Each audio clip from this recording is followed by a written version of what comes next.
Close enough them. Hi, hi. Kanna. Come on. I love you. Kamogumi. Kanna na na na na na.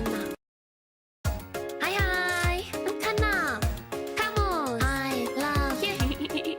Kamogumi. Kanna na na na na na.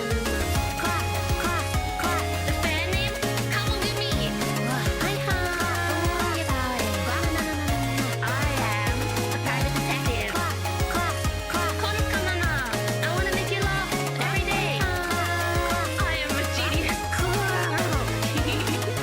Look at the baby, Kamo. It's like you when you're in your shell, Kamo.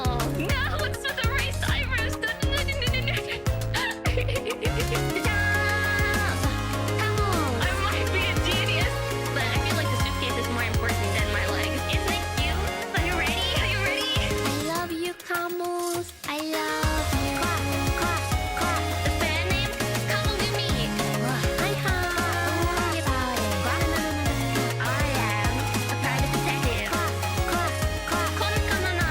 I wanna make you laugh every day. I am a genius. The fan name? Kamogumi. Hi, hi. I am a callback. Kono-kana-na. I wanna make you laugh every day. I am a genius. It could be B for banana. It could be B for hammer.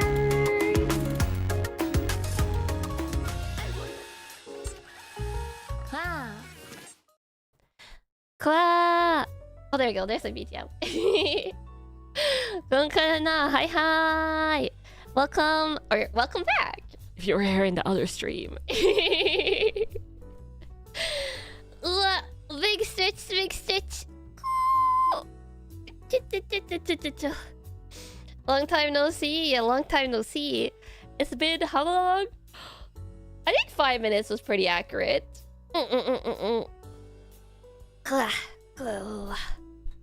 And we're just kind of like I've already like chatted a lot today, so I think we're just going to start quickly with the watching along.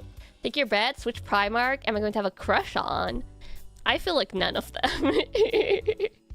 It's extremely rare for me to have like fictional universe, like I guess husbandos or waifus. And I feel like I've already like heard a little bit of like Warhammer lore, and I'm guessing the Primarchs are like the big guys, and I've heard suspicious things about them. So, Repentalians, welcome back to the Kamo Squad for the Emperor. Yes, that I have heard. So if you didn't hear during my last stream, I kind of got into Warhammer with first Power War Simulator. With their Warhammer collab, and then I played Space Marine 2, which I think am I halfway through the operations? Those I'm playing with you guys, Kamos. Like we're playing the operations together. So you might have a better grasp on where I am in the operations than I currently have, but I'm playing to the operation currently. About halfway? Yeah, that seems about right. Or I play a sniper class because sniper rifles go pew-pew, but not the laser snipers. Those go unsatisfyingly pew-pew, versus the bolt rifles that have like the I don't know. It's just so satisfying to have good sniper rifle sounds. So this is what we're doing today. Now I'm going to finally learn, and I will say the factions that I am like ahead of time, the most intrigued by, like the ones I like just based on looks, is not the regular Space Marines, actually. I really like the look of the Necrons, because they kind of like... I think it goes all the way back to Heroes of Might and Magic 3 and 5 from back in the day that I played. And they kind of remind me of the Necropolis faction. And I'd always thought that Necropolis has a really cool design. Actually, in the Heroes of Might and Magic Olden Era game that they're making, my favorite looking faction currently is the... God, what they're called? They're making a faction in that game that's like an Eldritch Ice Necropolis Dark Elf looking one. Like an Eldritch Icy one. That looks super cool. They look similar to Leech units. Yeah. So that's the one that I'm the most intrigued by design-wise. And then I actually got intrigued by another one while I was making the thumbnail for this stream. Also, Zeno no Hikari! Mwah, welcome back to the Kamo Squad. Raven Guard for your Primarch, Corvus Corax. Interesting. I don't know what that means yet. Hopefully I will know. The Xenos are way more stylish? No. Or is Xenos also the Necrons? Because if then, yes. The Tau, yes, the Tau was actually the ones I was getting intrigued by because I didn't know they were so inherently orange. I don't know, something about the orange design of the Taus just looks very aesthetically pleasing. So I'm growing like more and more like intrigued by the Tau, but I'll see what I learned today. Xenos are all non-humans. I thought by Xenos there for a second you meant the... Oh, are my cats? My cats are zooming in the background. Does it mean Tau palette? Yeah, the orange. I haven't switched chat. Oh, wait, I forgot to update on screen. Okay, let me fix. Chat. Twitch chat is fine, obviously, but not YouTube chat. Yeah, anything but the Tau. We'll see. I could change my mind when I learn the actual lore today. But the Tau just has a very nice, satisfying color palette. I like the orange of their armors. I don't want to know what the Tau does to humans. I will see if I learn. When you said Xenos, Hummels, I thought you meant oh God, what are they called? The bug guys, the bugs that you kill in Space Marine because they're like Xeno scum. I think you guys were saying and stuff. But I guess that's also... Tyranids! Yes, the Tyranids! I thought you meant the Tyranids. I guess the Tyranids would also be Xenos. But I thought it was specifically only them. But the Tyranids are... Whoa. What if my cat just like it ran so quickly in the background? I only saw like a smear of color. The humans have the best quality of life with the Tau, not exaggerating. We'll see. Anything not human equals Xenos. Okay, I should just start learning combos. If not, you're going to start doing the teaching for me. Okay, so I have it. I have the video open already. There we go. And we're watching every single Warhammer 40k Faction Explained 1. I know there's a re-explained series, but I figured that if it's re-explaining something, it's kind of implying that you need to have prior knowledge of this one. Cat zooming. You need to have prior knowledge of this. So I don't want to like watch that one and suddenly there'll be references that I don't get. Alaka retconned. I mean, we're going to watch this and then the other one later. Possibly next month or something. Yeah. Starting with the basics, yeah. This one is a lot more memey and fun. The second one is more serious and less fun. More serious doesn't mean less fun necessarily. This one is more easily to digest and the other one is more in-depth. This video is a really good introduction to 40k lore and then re-explained is like an update on what's changed. Oh, okay. Okay, so this is Bricky.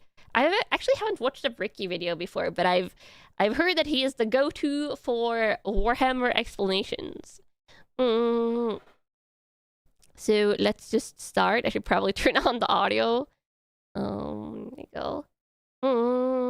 As someone who doesn't necessarily serve the Omnissiah, but someone who can appreciate them, you will not be getting my legs today, as I'll be replacing them with various things depending on which faction we are currently talking about. Oh my god! Context and possible comedy to whatever the hell I am currently. We were getting different legs. Oh my god, this is like VTubers with outfit changes, but he's doing it with legs only. That's kind of hilarious. I'm not going to lie.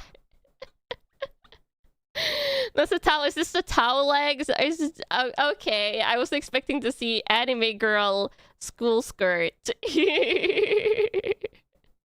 That's the perfect legs to explain the Tau. I see. Oh, volume a bit low. Okay, let me adjust it. Doing. So, Hello everybody, my name is Bricky, and this is going to be a long video and a large project that has been going on for quite some time. Still waiting for his VTuber debut, I see. I need 2 hands for this.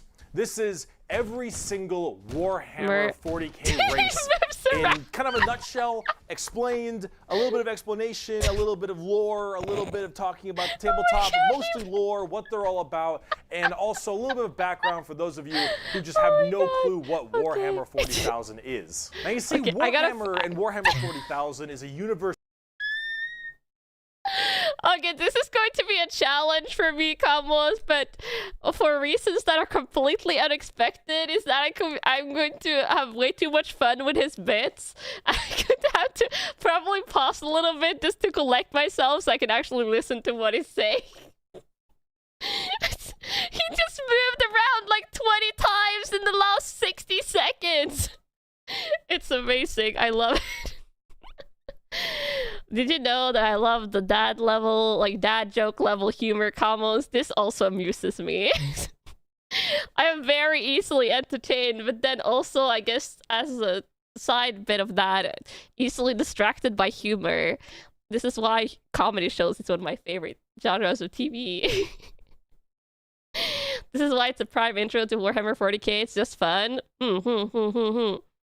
People hear plenty of, but don't know a whole lot about. They see, oh, there's these dudes in big power armor, dudes in big armor. Chainsaw go swords, chonk when you walk around. Green orcs, and there's some bugs over there, and everyone calls these guys weebs. And then there's these spiky bitches over here, and I don't get it. I don't understand. Where do I start? Well, this video is particularly for you, or for those of you who have a little bit of knowledge, but you're kind of curious about each of the different races and factions. I think I'm a little bit younger. In Warhammer. So overall, the Warhammer universe is vast when it comes to lore. This is the one thing that I've heard. Like there's book series, there's a lot of media too. They believe in, and some are human, some are transhuman, like where they all have all these crazy ass metal bits, electronics on them. You've got aliens and you've got the chaos factions, and there's so much to entail that I decided to embark on this project to tell you what each and every single one of them is about. I really appreciate that. So I don't have to read all the books and stuff. To give at least a little bit of an intro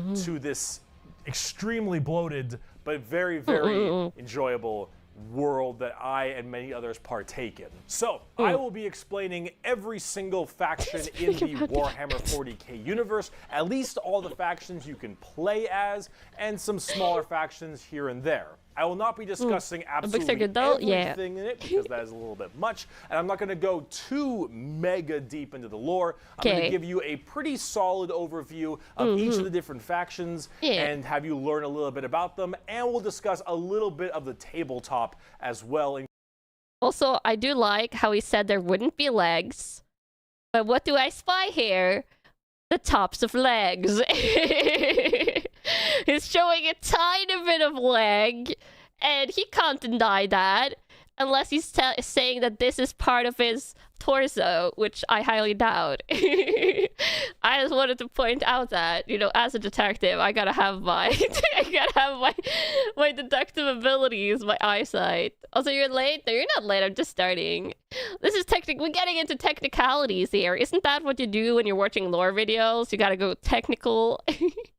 He has a really long torso, and does he wear 2 different shirts for his torso? I think those are pants and those are legs. Okay, let's watch reveal for real.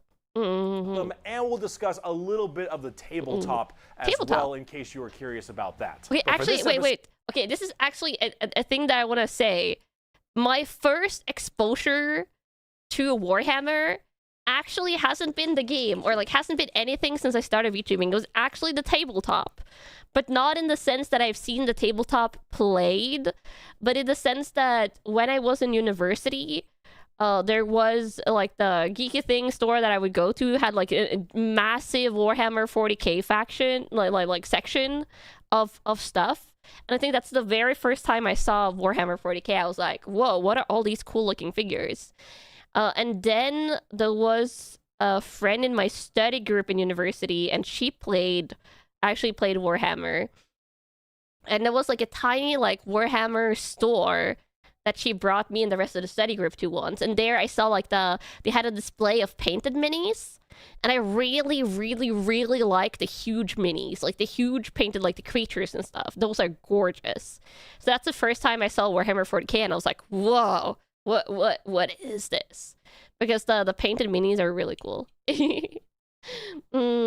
Yeah, I know Warhammer is an expensive hobby when you get into the tabletop, I've heard. So that was like my first true exposure. The scene in front of me is a massively expensive bunch of plastic. Oh, I imagine like this is like how many figures? A ton of figures and these like huge tank looking thingies in the back here. Yeah. Will the VOD be up for this stream? Oh, of course. In case you were curious about that. But for this episode entirely, we are discussing the Imperium of Man. Okay, Imperium. Because that takes up a fat chunk of Warhammer lore. I mean, it's the humans. What is Warhammer 40,000? Well, the 40,000 starts off is the year 40,000. Okay, yeah, 40,000. That's where it takes place, is in the year 40,000, 41,000 AD. Hence 40k. You're already more knowledgeable. Let me read you a quote. First of many quotes in this video. It is the 41st millennium. For more than 100 years, the Emperor has sat immobile on the golden throne of Earth. 100 centuries. He is the master of mankind by the will of the gods, and master of a million worlds by the might of his inexhaustible armies. He is a rotting carcass, writhing invisibly with power from the dark age of technology. He is the carrion lord of the Imperium, for whom 1,000 souls are sacrificed every day so that he may never truly die. To be a man in such times is to be amongst untold billions. It is to live in the cruelest and most bloody regime imaginable. These are the tales of those times. Forget the power of technology and science, for so much has been forgotten. No technology and science, but all the technology. Forget the promise of progress and understanding, for in the grim, dark future, there is only war. There is no peace amongst the stars, only an eternity of carnage and slaughter and the laughter of thirsting gods. Interesting. Everything blows. And it blows fucking hard. Warhammer is probably the most dark and depressing universes. Oh, so dark you had to go Grey Tone. Or at least like top 3. Everything is so absurdly horrible, destructive, or overpowered that it all kind of ends up canceling itself out. It's like Dota. War rages across the galaxy. Oh my god. Interstellar travel is only possible due to sacrificing 1,000 souls a day to a rotting carcass of a man who you believe to be your god. That is a dark way to have interstellar travel. Just demons tear open the fabric of reality on a whim. Other Xenos or even other humans end up killing each other in untold billions across the galaxy. It is a time of unending war, because everyone dies all the time is what I'm catching. Amongst everybody. Planets are deemed unrecoverable and are completely destroyed on a whim. Everything sucks. But that's like the charm of it. See, everything in Warhammer is evil. But being evil is kind of fun. Like humanity, evil in its own right, death. is a xenophobic, prejudice, and religious zealot group that kill each other just as much as they kill all of their enemies. And they're like mid to high tier evil on the evil scale of Warhammer. Nobody is good. No matter who you are, everyone is on the evil scale. Some color of evil. Whoever you pick, you are going to be the bad guy. But that's the fun of it. It's like it's not like badass. It's not like are we the bad guy? They're cool. They got cool outfits. Okay, it's not like are we the bad guy? It's like okay, we are all the bad guy, but how bad are we? In no good way. Honestly, you gotta ask yourself: if you're all bad guys, then does the bad guy good guy scale even matter? Because it's all relative to the morality, and if there's no good guys, and are there really no bad? Are there really bad guys? How bad? Yes. You should be the baddest. I don't know if I would want to be the evilest of bad guys, but we'll see which faction lore I like the best. Yeah, everything is evil in Warhammer except orcs. They just wanna have a good time. I guess so. I guess so. They got cool weapons. They got cool armies. Cool fashion. Villains are cool, man. And when everyone is a villain, everyone is pretty cool. That's what makes this so charming. True. Everyone can be the bad guy. Yeah. So let's start off talking about the main bad guy. Main bad. Quote unquote. The Imperium of Man. Oh, are they the main bad guy? Whack! It's gear! The Imperium of Man is the main empire of the human race. All of humanity is under this one flag called the Imperium. I mean, humanity is united. That's nice. Ago, there was a man. He was the emperor of mankind. A emperor. 10-foot-tall psychic demigod who led humanity across the stars to colonize tons and tons of worlds, create superhuman soldiers, and really bring humanity into a new Why are you guys saying age. united? This man, the Emperor of Mankind, was a psyker. And a psyker is like a magician of sorts. In the magician. world of 40K, there is the warp, the immaterium, kind of like hell, but sort of like a purgatory dimension of hell. Purgatory hell dimension? Is someone who can take that power and manifest it through their mind to use it to do stuff. Oh, like hell power, stuff, interesting. Magician stuff, spells, and lots of other things. The humans don't have a choice to be united? The Emperor, big boy psyker. Top tier, A+, maybe top tier hell power guy. Now, the Emperor created a bunch of sons. Yes, created a bunch of sons known as the Primarchs. He created 20. What? 18 Primarchs, okay. to have them lead all of the different legions of humanity to the different stars and plans to help colonize and bring it out. These Primarchs are basically like little versions of the sons Emperor. of the Emperor. I see. A lot of them are very, very powerful, and they lead his special Space Marine legions. You don't talk about two of them? They don't exist? Oh, I see. Called the Horus Heresy, where the Emperor's favorite son, the Primarch, Horus, ended up joining Chaos and leading 9 other, well, I guess 9 of the 18, half of his Primarchs directly to Earth to fight down the Emperor himself. Now, because some of them defected. What I mentioned earlier, the warp, that immaterium, the hellish place, in there relies the 4 Chaos gods. Imagine those like I've heard Satan about. And 3 other Satans. The warp being kind of evil. Isn't this? Okay, I swear. Okay, so when I was playing, I said I first encountered Warhammer properly when playing Power War Simulator. And people, Slaanesh, people kept on saying in the comments then was like, no one tell her about Slaanesh. No one tell her about Slaanesh. So I'm like, I feel like I'm concerned about Slaanesh. Like, the concern just kind of grows over time as more of you guys are saying, like, don't read about that. I find out, so, and then there's like that one, I think one of them is like this all like chaotic and random, but that's all I've kind of caught by now. We're all concerned about Slaanesh. I see. So I'll learn.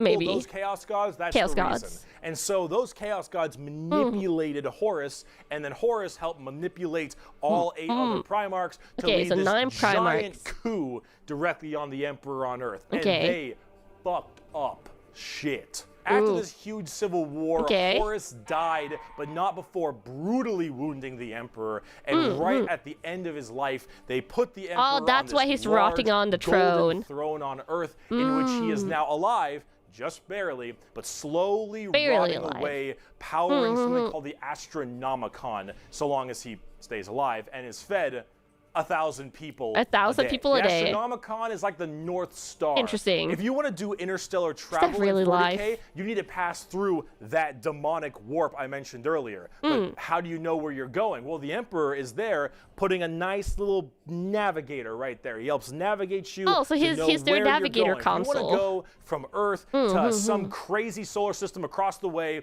you need to go through that warp, and then you need to know where you're going, go through there, and pop your way out. It's like doing nether travel the psychic in lighthouse, Minecraft, so you can shorten the distance between going to areas. So long as the Emperor is alive and being fed 1,000 people a day to stay alive, big lighthouse. you can do that.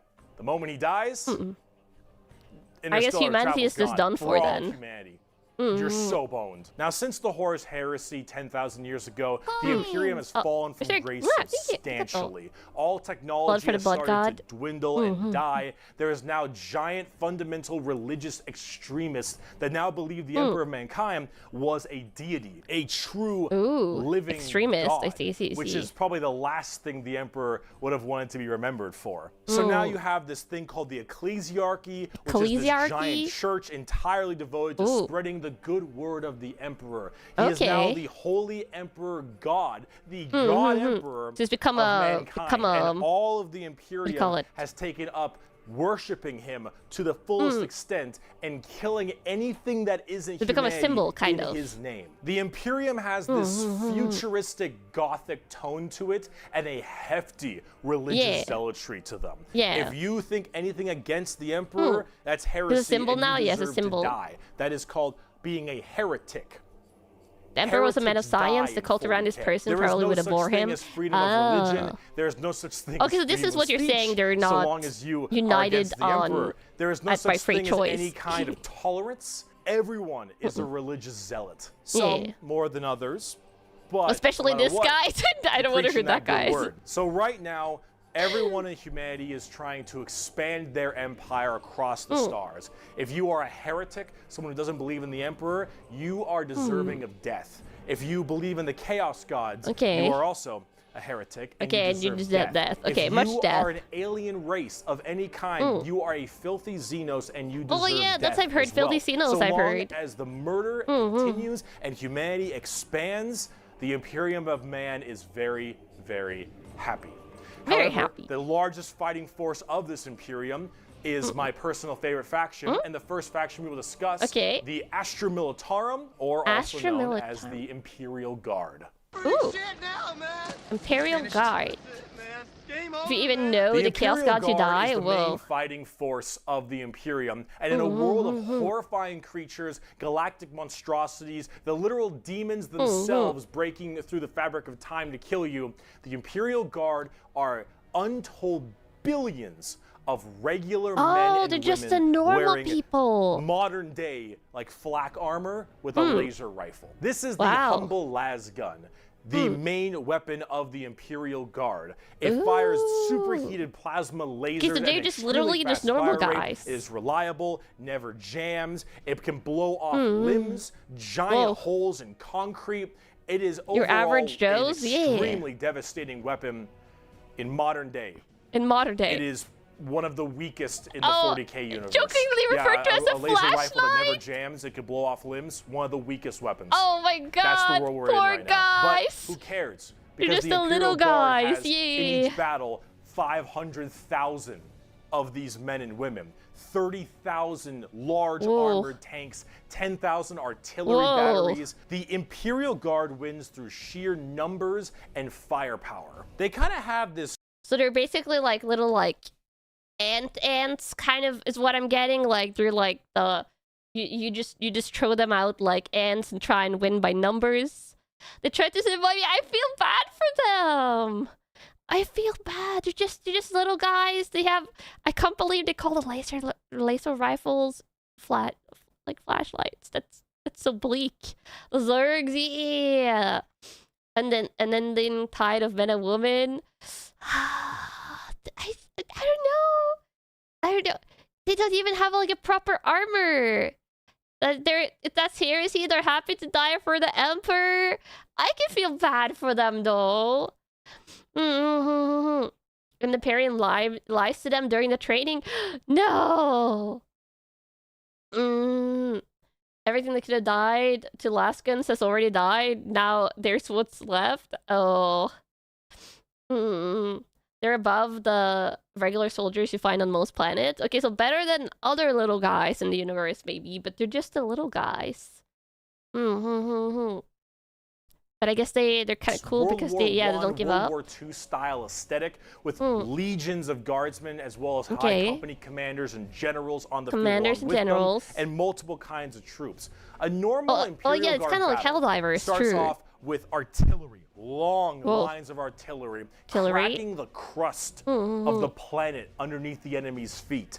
And as this barrage continues, hundreds of With thousands enough plot of armor, guardsmen. they can beat anything. A sea plot armor. of guardsmen surges forward, firing and charging at everything possible, while the planet rumbles as tanks roll up behind them. Gunships block out the sun, and tanks block out the dirt with the steps and hoof prints of millions of guardsmen. It is through numbers and sheer sundering firepower. They are the first and last line of defense for the Imperium and make up a huge bulk of the battles. The Imperial Guard is also made up of tons of different kinds so they of are regiments. a bulk of the fighting force. The Catachan jungle fighters Jungle live in fighters. a death world He's not that's even more wearing hospitable armor at than all. almost any firefight they'll ever get into. So they just have this steroid-looking, giant knife, Rambo Predator-looking sons of bitches. Yeah, like where not even nothing wearing is armor. anywhere near as scary as a simple knight on their home planet. You have the Valhallan Winter Soldiers who haven't felt their toes in 300 years. The Mordian Iron Guard who are more interested in making their shoes shine than actually fighting a battle. And then, of course, the big one, the Cadians from... Oh, wait, Cadians! Wait. I was about to say, I remember we talked about the Cadians when I was playing Space Marine 2, and you guys were going like, the Cadians. That doesn't look like it's going well for the Cadian planet. Yeah, 07s. But yeah. So I guess Cadians are part of the little guy. Blew up, yeah. The biggest export of guardsmen in the entirety of the Imperium. You will fire your first gun at 5. You will average disassemble lifespan and is reassemble 15 it at hours. 10. That's really you will short. have pounding artillery drills day in and day out at 15, and you'll fight your first swarm lord at 16. And if you mention Cadia, you will burst into an unrelenting amount of tears and sadness like I do daily. To quote, I have at my command an entire battle group daily of the crying Imperial session. Guard, 50 Which I guess is regiments, mandatory. including specialized drop troops, stealthers, mechanized formations, armored companies, combat engineers, and mobile artillery. Over 500,000 fighting men and 30,000 tanks and artillery pieces are mine to command. Emperor, show mercy to the fool that stands against me, for I shall not. The Imperial Guard are my personal favorite faction in 40k. They're the army I collect the most, the ones I enjoy playing the most, and the one I enjoy in the lore sense a lot. There's something about just a regular man with a laser rifle being told to charge the horrors of this universe and willingly doing so for his god. It suddenly got like a lot more dark that they're his favorite factions. It's like, oh god, it's so fun pitting them up against like all these horror war machine orcs. Mechas, I don't know. I don't feel like that ends well for the regular person, you know? The orcs are kind of like big, and from what I've gathered, they run on like sheer willpower and imagination. Are you sure he wins? Are you sure does Bricky win the Warhammer 40k battles with little guys? I sure hope so, for the little guys' sake. Your orcs used to be way bigger. They used to be even bigger. Oh my god. Think of the underdog stories. True. If they do win, you do get some good underdog stories. On the games, you can kill one of your own troops to boost morale. How does that boost morale? Oh my god. Is it like morale boosting if you go like, well, this will be you if you don't fight hard enough? Is that the type of morale boosting we're talking about here? That sounds more like fair than morale. Because you're punishing a coward. I see. Yeah, just the fair tactics. I wouldn't call that morale boosting. That's like, well, if we can't have morale, we could sure have fair. That's the kind of morale is, yeah, wow. It's just poetic. Fair is a type of morale. It's a type of motivation. Pretty well. Large amounts of artillery that doesn't require a line of sight. Lots of tanks. Tons of infantry. I do like the classic tank models. Gunships. Overall, they're pretty similar to how they sound. Though a little bit expensive to collect, unfortunately. And they don't hit a lot. Expensive? They have a bit of a bad aim, but you don't really care they have bad because aim? you're just drowning them in shots. However, if you want more accurate fire and specialization, we can move on to talk about Space Marines. Space Marines. Ooh, The the big Angels of guys. Death are up next. Space Marines are genetically engineered super soldiers and superhumans. They're given extra organs. Mecha their armor skin humans. tissue is toughened. Their bones are stronger. They're taller than the average person. They're pretty massive people. And they make chunk these sounds when they run specialized around. I like that. Super soldiers. Very that carry satisfying out a lot of the chunk more sounds. Specific tasks for the Imperium. And there's tons of legions of them. In fact, there's one per Primarch. Each Primarch, Extra organs? I wonder what son, extra as I organs they mentioned need. before, Extra lungs for breeding, oversees maybe? their legion of Space Marines. The genetic upgrade they get is based on the genes of said Primarch. It's something called a gene seed. That's what brings them up to this like. Wait, they get like the Primarchs. That was the they have 19 extra organs. That's a lot. A second heart. Ooh, okay. 3 lungs. Okay, so extra. Did you get extra lungs? But the Primarchs, that was the sons or like creations of the empires, and they get genes from them, which I'm assuming has like beneficial properties. You would hope. Also, a poison organ. What would you do with a poison organ? Or actually, maybe not. Maybe don't answer that. That could be cursed. Acid spitting gland, black carapace. Ugh. It sounds kind of like they're becoming bug humans when you say it like that. It's mostly positive? Okay, mostly positive, but not entirely. Superhuman level. As stated, each Primarch has their own legion. Robot Girly Man has the Ultramarines. Jagatai Khan has the White Scars. Ultramarines. Rogel Dorn Classic. has the Imperial Fists. Corvus Corax has the Raven Guard. Oh, There's the a whole Raven bunch of Guard other looks cool. side sections that are also extremely interesting and have a little bit more of a Primarchs are twist on the literally their average parents Space in the Marines, sense? which we'll Yeah. discuss in a bit. Humorously enough, I don't have a whole lot to say about Space Oh, Marines. wait. Does that mean that technically 9 of these factions went rogue? Or did only the Primarchs that are the origin of the factions go rogue? Is my question. Yes, okay, so 9 of them has gone rogue. Is one of the factions the Sun dudes you were fighting in, Yeah, they're Legion 2. Oh, okay, so are one of them the Sun dudes you're fighting in Space Marine 2? Thousand Suns, yes. Oh, okay, Thousand Suns. Do I see them here? Thousand White Scars, Imperial Fists. Maybe he's covering them with his body. Primarch Magnus. Oh, wait, there, here. Bottom left, right? Bottom left, yeah. Primarch Magnus, Thousand Suns. Oh, but they were blue, I think. Maybe they have different colors because these guys are red. I remember they were blue and like gold, blue and gold themed in Space Marine 2. Space Marine, strength and power fluctuates to how strong they have to be to have a conflict story. Interesting. They were ready before they fell to chaos. Oh. It's before thingy he'll explain later. Oh, okay. That are also extremely interesting and have a little bit more of a twist on the average Space Marines, which we will discuss in a bit. Humorously enough, I don't have a whole lot to say about Space Marines. They're superhumanly fast. In fact, it's been said that nothing that large should move that quick. These men in power armor moving at blazing fast speeds. Their reflexes are faster. Their skin is tougher. They are overall just extremely powerful soldiers. In fact, where they differ comes down to which Space Marine Legion we're talking about. For instance, the Ultramarines done by Robot Gilliman are the main blue boys. Strong in almost every way. The jack of all trades kind of group that are a little bit too strong. And that's Titus. I wonder if this is from Space Marine 1. The White Scars by Jagatai Khan are all about speed freaks. Go fast. We're talking attack bikes. We're talking land speeders. You want to go in quick. You want to hit them hard. You want them to be swarming around like buzzflies. Buzzsaws. Speed demons, maybe. With the speed of buzzsaws. Speed of buzzsaws? That was in the Space Marine 1? Salamanders love fire.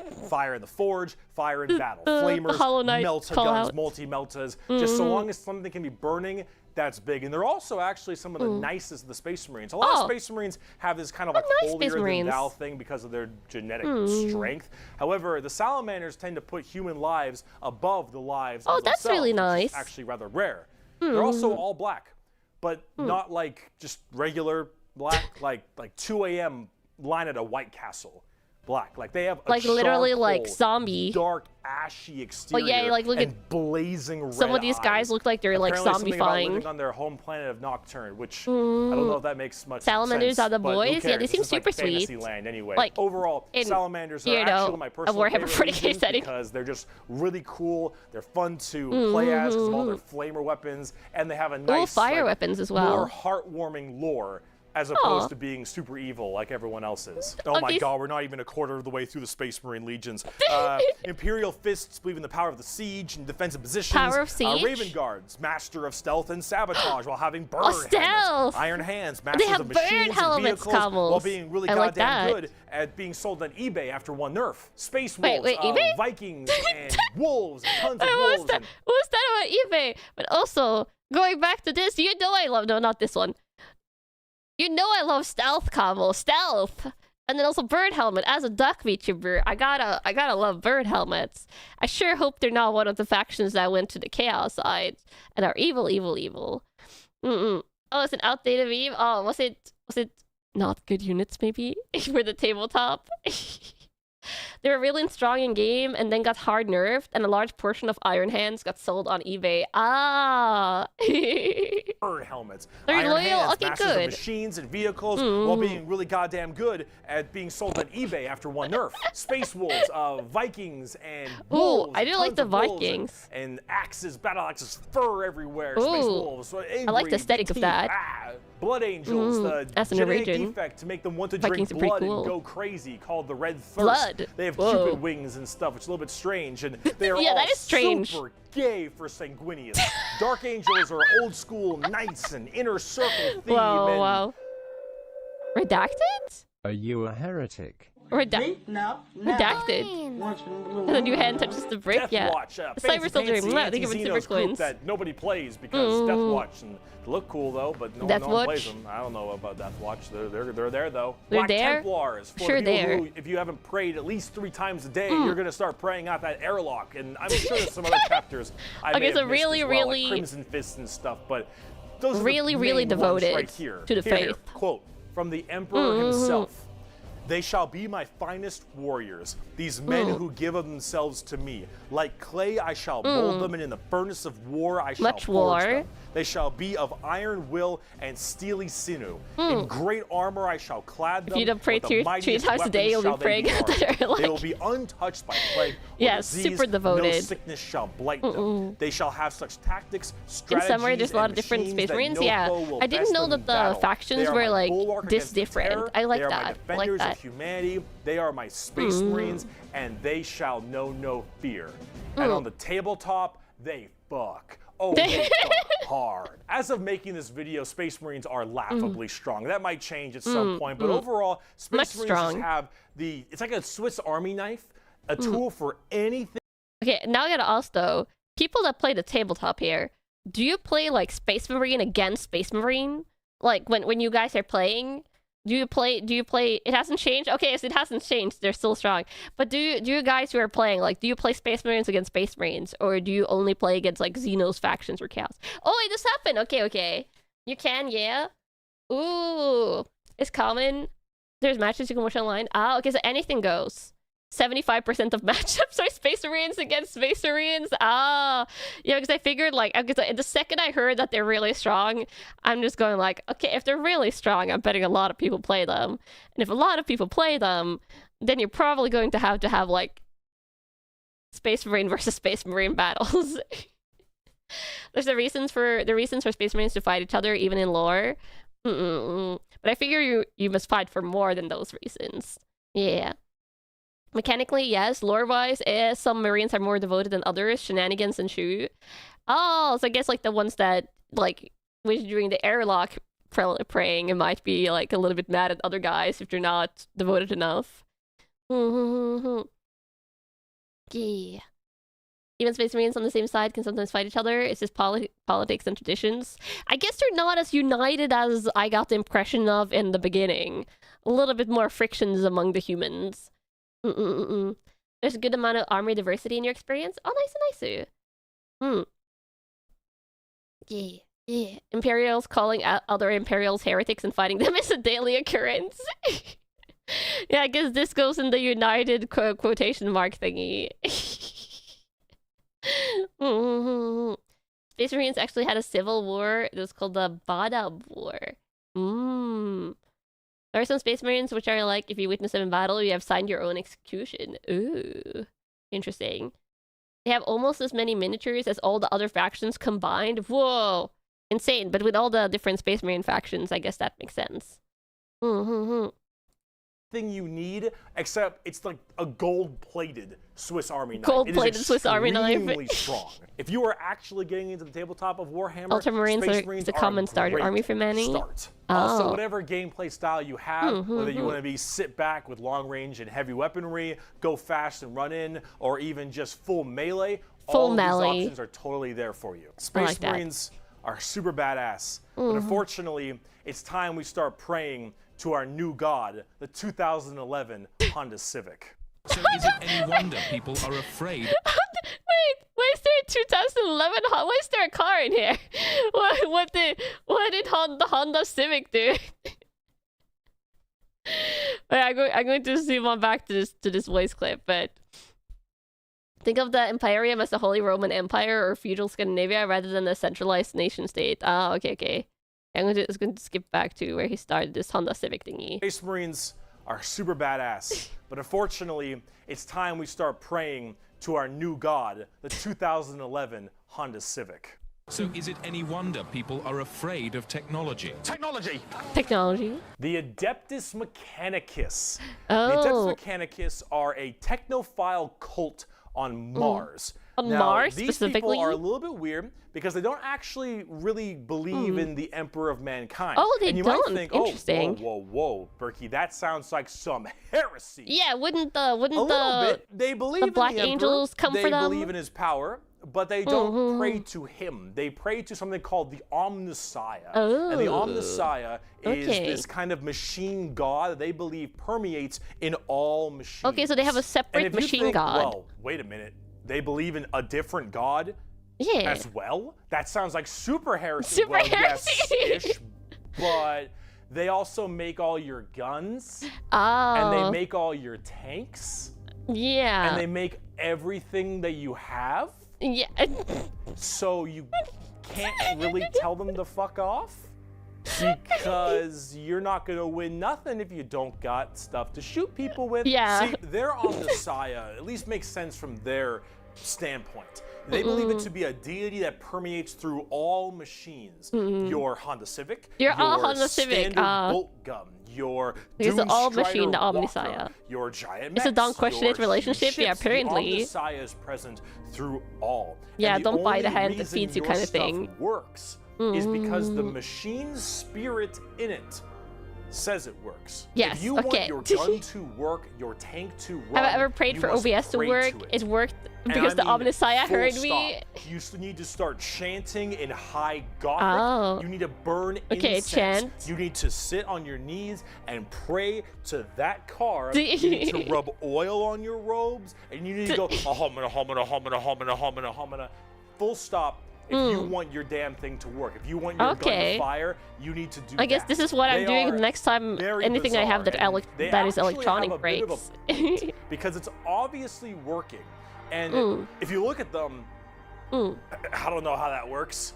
So they obviously know something about what they're doing. The most notable member of the Adeptus Mechanicus Power of the Mind. Archmagos, Magos, whatever. Belisarius Call. Look at this dude.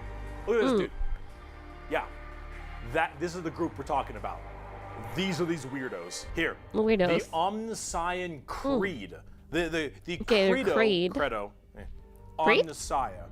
There is no truth in flesh, only betrayal. There is no strength in flesh, only weakness. There is no constancy in flesh. That is very true. Only decay. There is no certainty in flesh, but death. I mean, that is also Flesh true. Weakness. Flesh is death. The Omnissiah is the god of the machines, and if you wish to be whole, if you wish to be holy, if you wish to give unto him, you must saw down your limbs and remove your that sounds a little bit replace dark, those mechanical though. parts, because that With is what painkillers, he right? wants, and that is how you will become enlightened. Right. Hard technophiles Right. mixed with religious extremism. Mm. Daedalus Mechanicus. Now, for their army side of things, they are with the Skitari. The Skitari operate with very bizarre weaponry and lots of different kinds. What do you mean no? Oh my god, baby, no. No, with painkillers, right? Painkillers are heresy? No! Okay, it just became a whole lot darker. Pain shows your devotion? No! Oh my god. What are these painkillers I speak of? You feel like in the year 40k they would have like, you know, as they have super hell and like super war and like all these super things, surely they would have super painkillers. Surely. There's no pain if you believe strong enough. No! I believe strongly in the power of painkillers, okay? It's what saves me when I get a headache or something. Just to play the hurts with a prosthetic? What if the prosthetic hurts though? Like, you know, it's you. I feel like you would have to connect it to nerves and things. No super painkillers, only super pain. It's starting to sound darker and darker by the second. Super painkillers are called guns. Ah, I see. They're guns. Ah, painkillers aren't robotic though. Why would they use it? What if they had robotic painkillers? Yeah. Well, pain is just organic weakness leaving the body. You don't think they want to feel things? I mean, until you have enough machine parts, you'll feel something, surely. Technology is super stumped. You can't improve on technology because of who are you to improve on the Emperor's design, and you can't invent new stuff because currently, that's currently. Because who do you think you are? The only faction that's currently innovating are the Tau. Oh, okay, so everyone is just kind of stagnating at their current technological level. It's alright, this is the less horrible version of this explanation. It gets worse? Wow. Not current, but like 20,000 years. Did they start stagnating 20,000 years ago? That's a lot of time to stagnate. Whoa. Okay, we'll see. Only the Tau get to progress, sort of. Okay, I'm going to start this again because it's starting to sound really bleak. The Emperor's been on the throne for 10,000 years. Things haven't improved since. Oh. 40k is basically it gets worse, the franchise. Yeah. Okay, honestly, Kamal, prior to watching this, for me, the worst franchise that I've known of, like, it still might be bleaker somehow, but the worst franchise that I know of, survivability-wise, from a human standpoint, is Dead Space. Dead Space has not the Necrons, but the Necromorphs, which, you know, I guess kind of are like Tyranids? Or similar to Tyranids? And the fact that they consume and grow, but there's like not much, like you don't have much you can do against the necromorphs, it seems like, in the Dead Space universe. So that was the one like that, like on the top of the list of like I would never want to isekai into X universe, and then Dead Space is the top. Dead Space is like 2-stay in 40k. Oh, I see. So it gets way worse. Yeah, I'm starting to think that 40k might get even worse, but okay, we're going to continue. Yeah. Kinds of vehicles, tanks, and different people in between. They're very weird, but they have extremely wacky and enjoyable, and in fact quite effective both in the real game. These guys remind me of the Yawas from Star Wars. Just like you make the Yawas, like you merge the Yawas with a regular foot soldier, and then you get these guys because of their eyes and their little capes and stuff. And all the machine stuff. Yeah. You too, yeah. They're a little bit like the Javas, right? The little desert planet guys.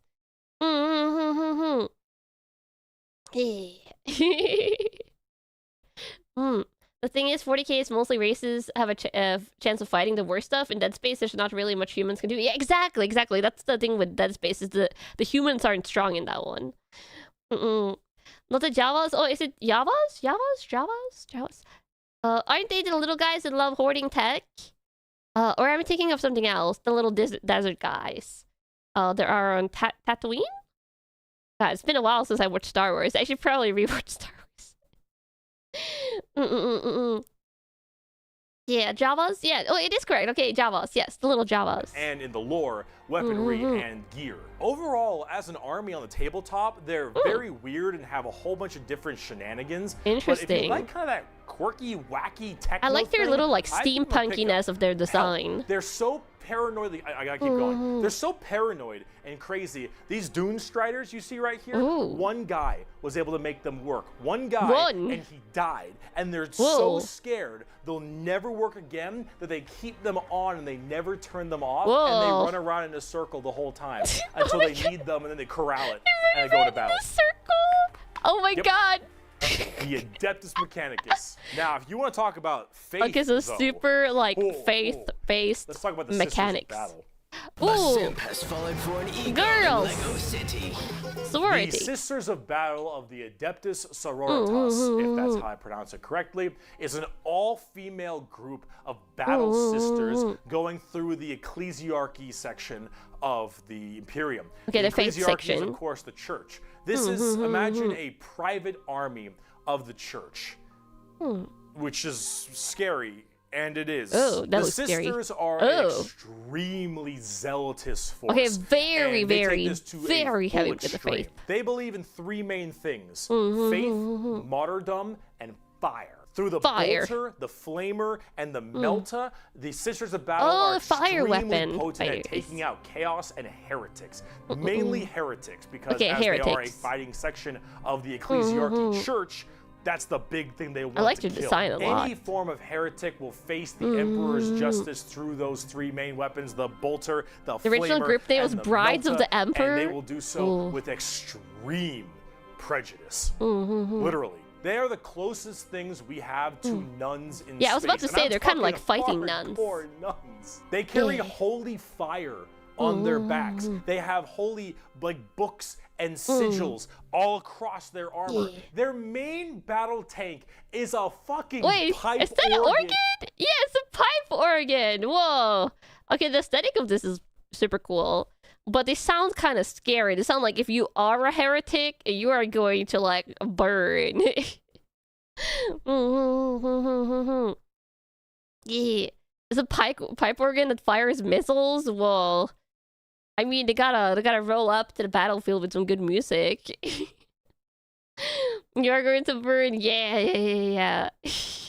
In missile launcher, they have small babies that they have. I don't know about those though. Their brain capacity to make them little servant cherubs to fly around and give them ammunition and shit. I don't know about that. That is a bit from low orbit as mini drop pods onto battles. Drop pods? They drop churches into battles, and they blare war hymns and holy music from their frigates in low atmosphere and shower holy water. I like that they have music across though. The battlefield. These are the people you are dealing with, and they're fucking awesome. They can literally stave off demons. Ooh, that's pretty cool. On the tabletop. Because their faith is that strong. Remember the warp, the demons from the warp? Well, the warp also manifests in your mind. All of your emotions, negative and positive, go through the warp. It's the immaterial, emotions the place goes of through all the things. So if you are that mentally fortified, that mentally strong, you can stave off horrifying demons. And all these girls, so they're basically like super mental defense. Crack in that mental armor. Now, as much as a meme as they are, and as much as their models look a lot like Ongo Gabloglian, which I can't unsee anymore. I gotta say, now he makes everyone see it. Their design. I think they're extremely cool. They're another army that I'm currently collecting. They just released a whole new line of figures very recently, and they look wonderful. Everything. The designs are pretty cool. The I like their living, wings. literally undying saint from the triumph of Saint Catherine. People up in Caddy's literally cheat dies. You can swap a bad result to the pre-roll die. Those organ tanks I mentioned earlier. This shit is the most over-the-top badassery in a lot of the Warhammer universe, and goddamn it, is it over the top. But Sisters of Battle very are over the so top. cool. While I'm a guardsman at heart, this is such a cool faction. By Bolter Shell, Flamer Burst, and I like the Melta bolters. Blast, the mutant, bolters more than the flames. heretic, and the traitor alike are But I like cleansed that they of their don't use sin laser of rifles. existence. So it has been for 5 millennia, so shall it be until the end of time. And speaking of burning demons. Oh, burn. I can see. The Grey Knights. The Grey Knights are the first army I actually collected back in 7th edition. The Grey Knights are a super secretive and much more old school look at power armored knights, except they are all psychers. All of them have that crazy space We don't magic talk about magician them? shit. I see. For every 100,000 guardsmen, Hammer there's Bros? 1 Grey Knight. For every 10,000 Sisters of Battle, there's 1 Grey Knight. For every 1,000 Space Marines, there's 1 Okay, so Grey not Knight. many Grey of them. Knights are the strongest of the strong, both in mental will and absolute just strength. These are Space Marines Whoa, that they're are so all tall. high At least that level one guy. psychers. All of them able to specifically do one goal, and that is kill demons. The Emperor believed that the demons of chaos were the #1 threat to the Imperium. How and are he you supposed to pick probably one is faction right. like this? Yeah, However, all of this a lot of group them are really is cool. Not all of them, entirely but a lot based of on them. doing that through a myriad of tactics. Coming from the planet, or I guess the moon of Titan in the Sol system, the Grey Knights are thrown through extremely rigorous training and are as clear of mind and soul as they possibly Grey can Knights are in be. bad spot in Since the tabletop right demons now of with the very warp outdated are models. The warp, and your mind projects to the So warp. haven't been updated. People can go insane very fast, especially lower level psychers. These Grey Knights need to be able to harness the warp in the presence of demons and stay perfectly sane. Oh, okay, One so of their like the characters, one of my sisters, they have a favorite lot of characters, is named mental Castle and Crow. fortitude. He has a demon blade, the black blade of Mahamahama, and he has to have it on him because it tempts everyone nearby, constantly beckoning them. Use my power. Use my strength. Temptation suck sword. my penis. Whatever the possibility. And so he has to I'm keep not it replaying that for what? on him What? all the time as this thing whispers to him consistently, and he has to stave it off forever. What? Yeah, being alone what? in his chambers or on the battlefield, because anyone who gets too close to it might be tempted that a was little some too stuff. hard. No, I'm He not is playing that again. Pure of heart and mind. Yeah, and because all I the guess they're characters in the Grey uncorruptible. Knights are basically like that. The only issue is that Whatever Grey making Knights you have a hear, scorched I earth didn't policy. know I would hear this There are today. more ways than one. If they're fighting demons, demons corrupt and make people crazy. Okay. So if I'm a guardsman and I'm fighting demons, and the Grey Knights arrive and they kill all the demons, Oh, dear. I'm a risk. That is canon lore, is And it? so guess Crazy. who's not making it out of there? On the tabletop, they're very strike fast, strike hard kind of people. They teleport all around the place. Oh, they There are teleport. That's fast pretty strike cool. Groups, small amounts of models because they're so dang strong. You only have so many characters, but with it, you get in there. You're very tough, very tanky. You hit really hard, and you try to bounce around the battlefield quickly, but you don't have numbers, and so every dead Grey Knight hits really damn hard. They're fun, though, if okay, you like so that they're kinda, smaller fast striking army. kind of army. Oh, and But also they're strong. Caldor Strong Drago but is a small. thing. We're not even going to get into Caldor Drago. All right, that is, oh my goodness gracious. I am the hammer. I am the male about his fist. They do seem like kind of like from what a lot of the pictures showing, a lot of them had hammers. So their teleporting got nerfed in the 10th edition. Ah, I see. Also, September, hi, welcome Raiders. I hope you had a nice stream. And hi, we're watching Warhammer lore today. And we're just learning about Hammer Bros. Uncorruptible Hammer Bros. Grey Knights love hammers. Yeah, I gotta say, in general, I tend to be more of like a lover of the speedy weapons or like medium speed weapons. Like in when I play Space Marine, I like the little like knives or swords and stuff. But yeah, Grey Knights can't use hammers in a game though. Can you not use hammers in the tabletop? They literally took their hammers? No!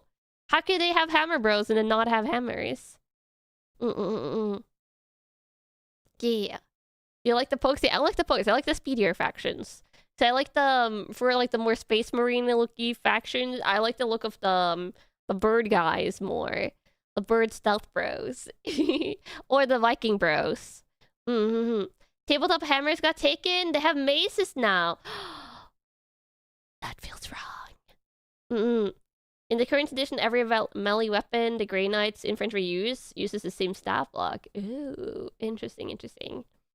Grey Knights are super cool, but the lore about them has been all over the place recently. Interesting. Generally, in the current edition of the game, melee is bad. Oh. Okay. I'm learning a lot about tabletop from you guys. I am the spear in his hand. Though we are lost, I am the shield on his arm. I am the flight of his arrows. I am the hammer. I am the sword. I am the shield. I am a soldier at the battle at the end of time. Grey Knights are pretty hardcore. Yeah, they are like as holy as you can get for a Space Marine. I like that their designs. You know that they're holy. I like that the designs are pretty, like, it seems like classical armor. Like, if you think, like, medieval armor, stuff like that, like, their helmets especially, obviously seems like a nod towards more classical knight armors. And color-wise as well, like, they have the very, like, pared down gray aesthetic. Like, they don't go, like, all crazy on the colors, even, like, their insignias and stuff, very pared down. Yeah. Look very bulky in a cool way, like a cool, like, bulky armor. They are as holy as you can get for a Space Marine. If you like Space Marines and you want to, you know that they're holy enough. Those are older designed helmets and lore. And if you want to be holier and big, let's talk Imperial Knights. Imperial Knights. Do you like gigantic walkers the size of homes or medium-sized buildings? Do you want are you an AT-AT at that point? Do you want to kill like 40 of them per turn? Do you want a gigantic old-school knight noble house style of walkers with giant chainsaw arms? Then you got Imperial Knights. Imperial Knights, it's not a whole lot to talk about them because they're just gigantic walkers, but they have this old-school, like, house feel to them. Like, literally, like, they're houses. Each Imperial Knight comes from a house, and each of them act in their own special way. These behemoth of walkers also destroy almost everything in their path, killing full swaths of squads in a couple shots, stepping on legions of troops. Like, these things just stomp to destroy stuff. And they look so cool. Imperial Knights and Chaos Knights, actually, for that matter, don't have a whole lot to discuss. They're just super big, heavy walkers. He's just like, this big guy, big stomp. Or Chaos God you currently believe in. And overall, these things are just really cool if you want to murder everything in your path. Yeah, big stomp. Scary, big unit of Warhammer. And if you want to collect them, go to town. They make for a great painting project, too. Yeah. Back down to earth. Let's talk something about a little bit of... That's what I that's my favorite type of, like, Warhammer, like, figures I've seen are the big guys, because they look really cool when you paint them. Not that I've painted any myself, but, like, the figures from Warhammer that I've seen painted, the big ones are the really cool ones. There's also the Titans if you want to go even bigger. Ooh. A little bit different, a little more gold.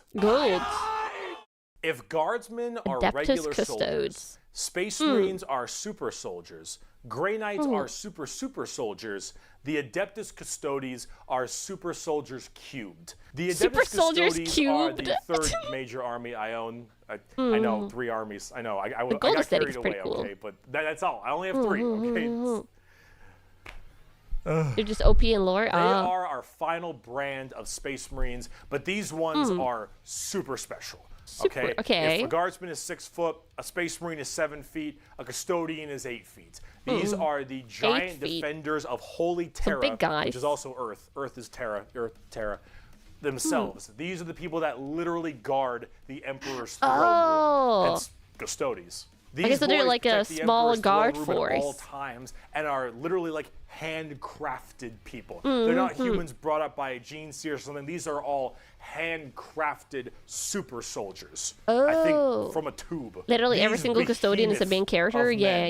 Are like 8 feet, 8.5 feet tall, and functionally immortal. Yeah, personal security force, like bodyguards. Spear in hand for hundreds of years. There's only 10,000 of them. 10,000 is a lot, but I guess in the watching over the Warhammer and every other area like of Holy Terra aspect of things. for It's not that many. their entire purpose in life. And oh my lord, are they terrifying. These custodians put Space Marines to shame. If you like your super soldiers, these are your super mega soldiers. One of these men can take on probably 3 Space Marines and most likely win. There are many different groups of custodians as well, like the Solar Watch, or there's also one of my personal favorites, the Aquilin Shield. The Aquilin Shield go out to seemingly unimportant individuals and protect them because they believe that they are going to be doing something very important in their lives. For instance, let's say a regular guardsman gets the protection of this giant 8.5-foot tall golden god because that guardsman will end up becoming a general one day or something of that nature. The custodians work in mysterious ways and are almost always outnumbered but never outmatched. These people are pretty horrifying. Also, what is that in the background? Is that like a walking building or something? Because that looks like a phase. They also ensure certain events come to pass. Sometimes they show up randomly to ensure someone survives something, and then they shut off once their fate has been met. Interesting. That's a Titan. Oh, okay. I was like, okay. I kept on getting distracted by this in the background. I was like, is that building walking? I think it's walking, or like it looks like a it's like carrying a shirt on his back. It's like a turtle, like a turtleneck. Yeah.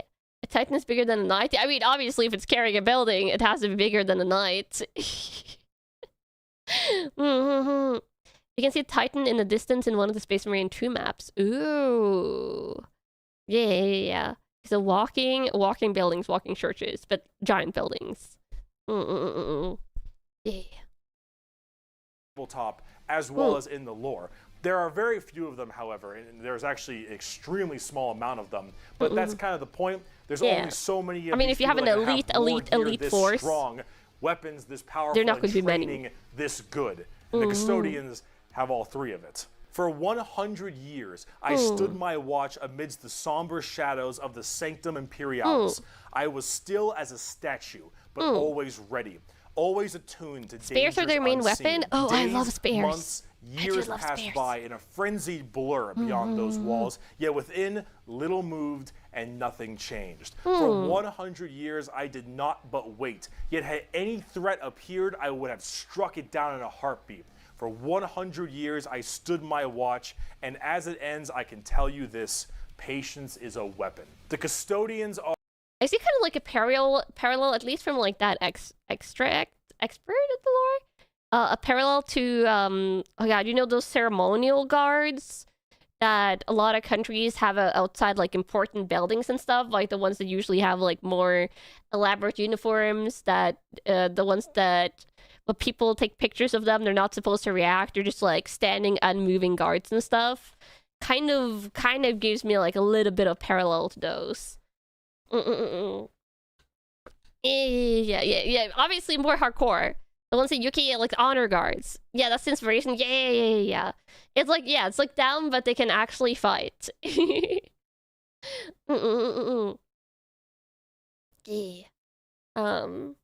Those guys. Yeah. But with golden armor and spears, and I guess this guy has an axe. I like spears more than axes, but axes are also cool. The Swiss Guard is actually highly trained. Ah, but I wouldn't be surprised if that was like the initial inspiration, because it's giving me like that kind of vibe, functionality wise, a little bit, and then also the fighting bit, because obviously, apparently everyone fights in Warhammer 40k. Are the top dogs of the Imperium, and they hurt just that same way. Though I do want to discuss a little bit about the Sisters of Silence before we get out of here. Sisters of Silence I also have a few of, and they're really fun. The haircuts are funny. These kind of bald plume ladies are a whole group of pariahs, or also known as blanks. We're referring to them as blanks from now on.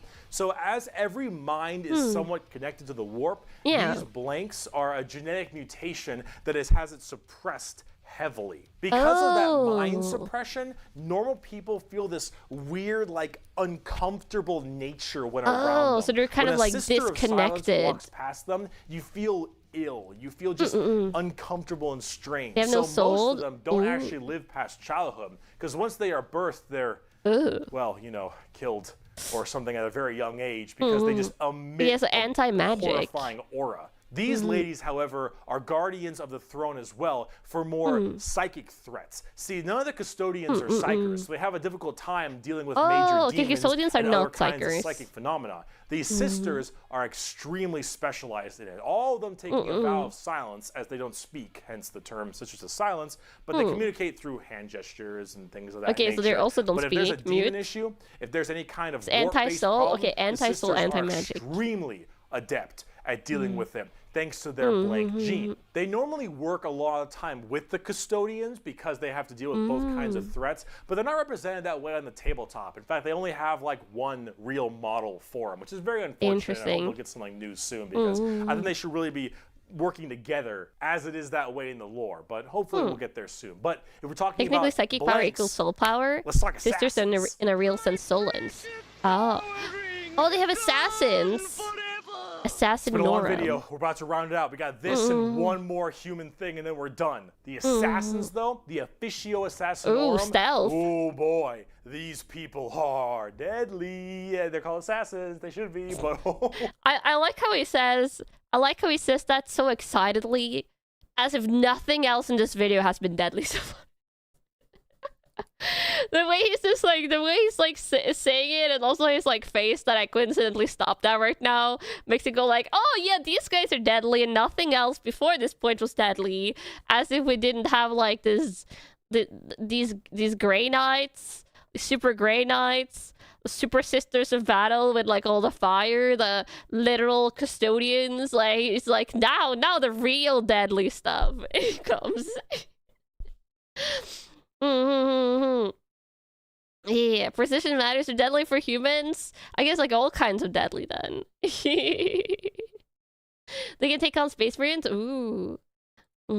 I guess like just like degrees of evils, there's degrees of deadliness. Mess you up. So these are from the Officio Assassinorum, a very special organization, and they are handpicked by the Grand Master of the Officio Assassinorum from the what was it called? Schola Progenium.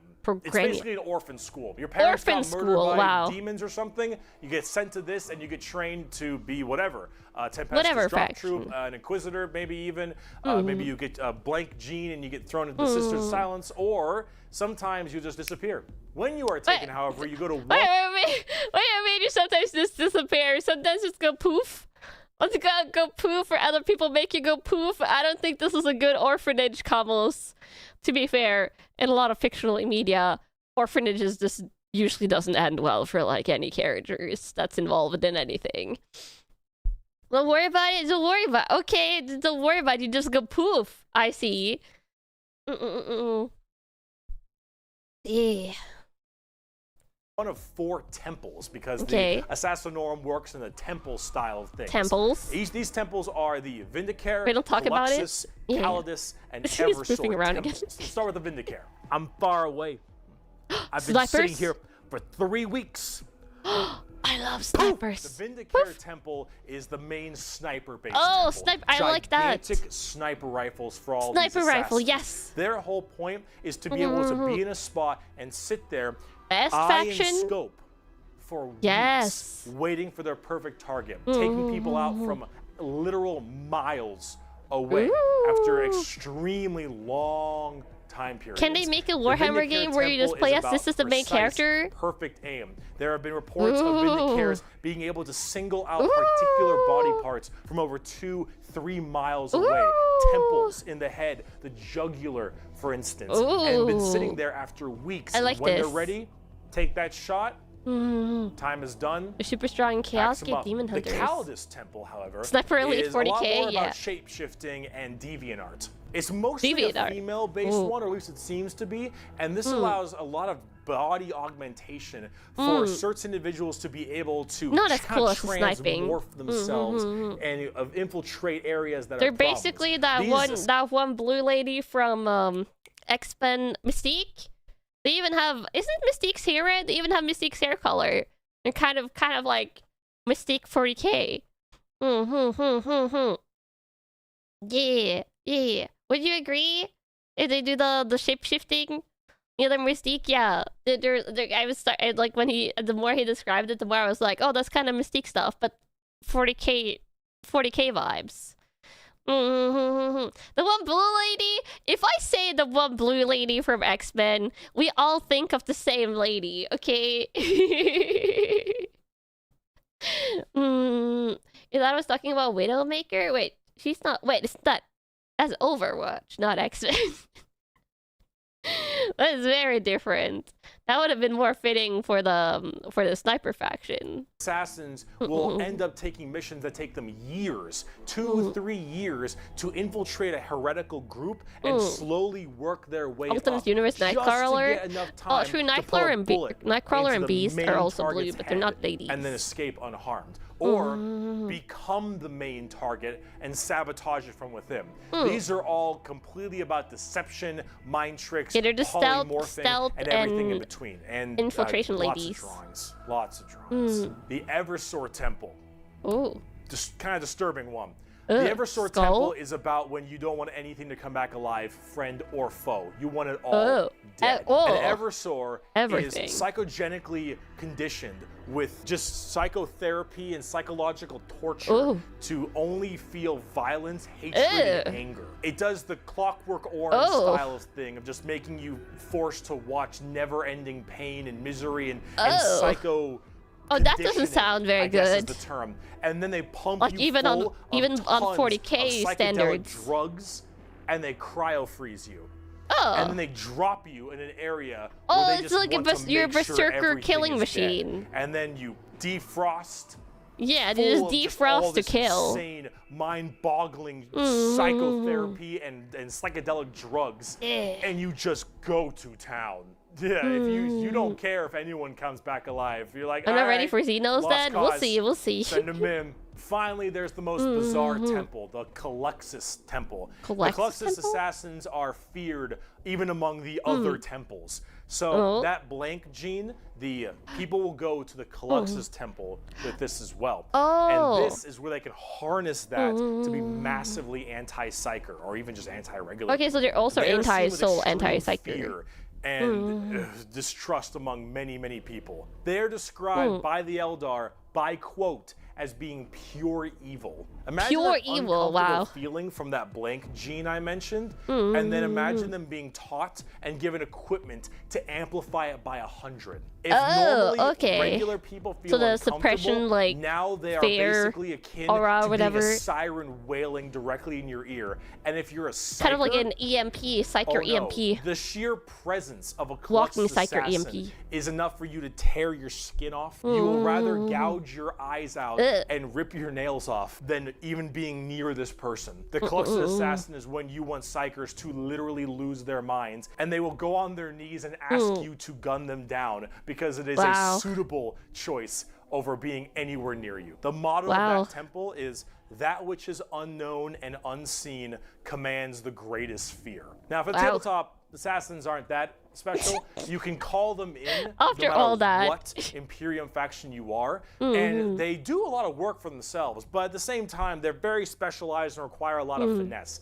And they work the way you generally want them to, though. You want to cause some distortion and weird stuff, you take a Calidus. You want to just murder swaths of infantry and then blow up Eversor. You want to kill that one guy, Vindicare, and if you have a lot of psychers, Calyxus. It's a nice little, like, sometimes the lore sadly doesn't match the tabletop mechanics, and you get to choose which is really fun. But now, let's talk about the I gotta say, my favorite, though, by far, is the snipers. I love sniper rifles. It's so good. This is my favorite by far. Also seems to be the least disturbed. The two first ones were way normal compared to the two second ones. Have you gotten to the Necrons next? No, that's part 2. Now, there we go. Let's talk about the last human faction. We can round this video out before we do part 2. The Inquisition. Inquisition, We have a lot to talk about with them. On the subject of heresy. Heresy? Oh boy. Where do I even begin with the Inquisition? Snipers are trained and not tortured? Take every secret police you can think of. The KGB, the Gestapo, the image not CIA, found, image not found, image not found. Kinds of people.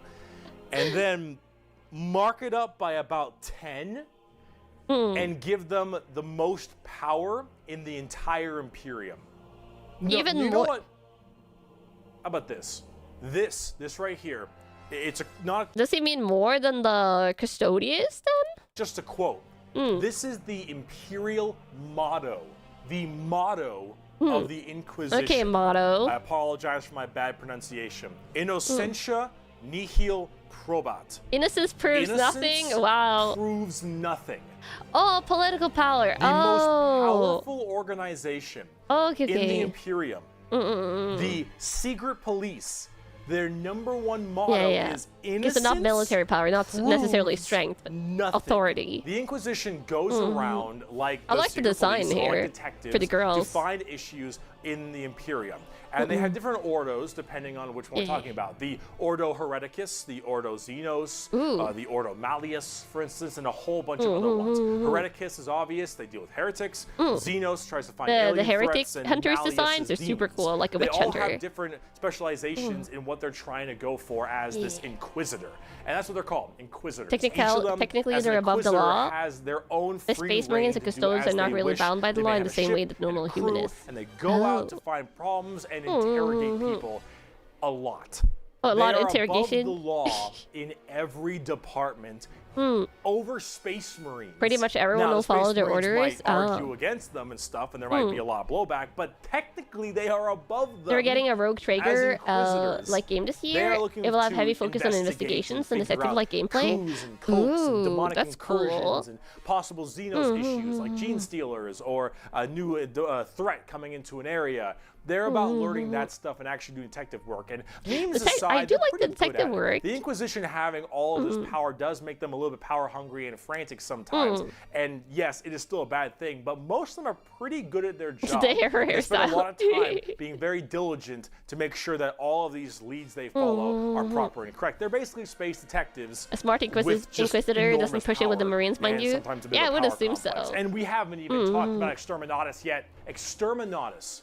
I've done it. You're booting up the Exterminatus is catechism. deeming a planet Nice and unfit nicey. to be saved. Oh, I deem exterminate that the this planet. is demon infested, and taking it back will cost too many resources and is not worth it. I have now committed Exterminatus. There's a good show about an on Inquisitor this on planet. Warhammer I will Plus. now sign the death warrant of an entire Imperium planet, as it is unfit to take and better to be destroyed than allow the enemy to hold it. This can mean saturation bombardment. This can mean cracking the planet. They can also decide if a whole Space Marine chapter is to be are to be traitors or not, even if they aren't. It's rare, but it can happen. Life. Oh. Yes, the innocence proves nothing people are the only people who can choose this planet must die in its entirety.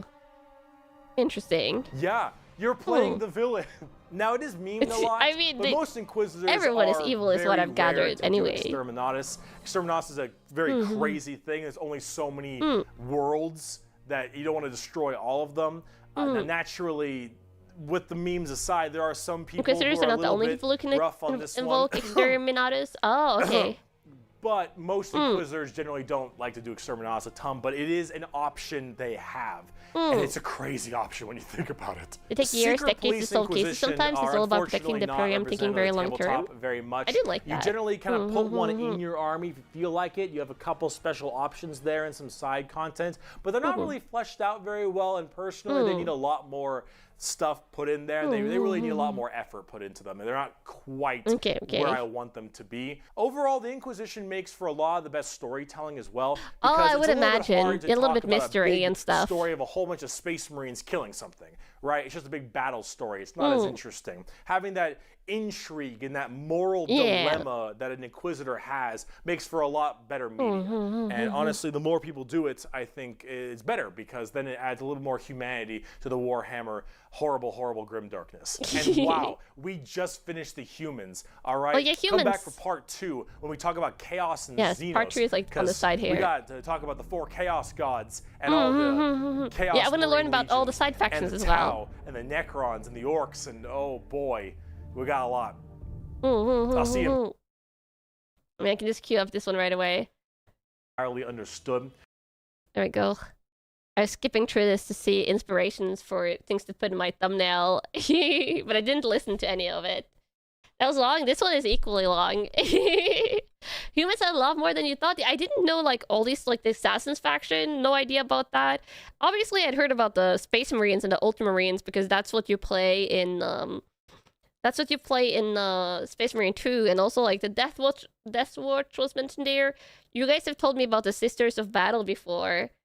But this is putting a lot of things into context and into perspective. Like, even I know there's a more updated one. There might be outdated information. This is putting a lot of stuff in perspective. Next Handcam stream, assembling minis. I do have a box of minis.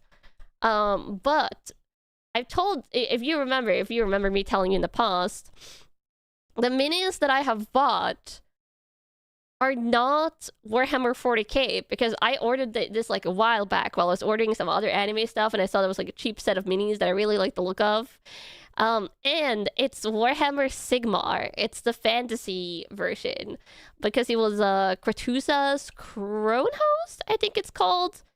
Yeah, it's Age of Sigmar ones, because it was a bird lady. And I do love the birds.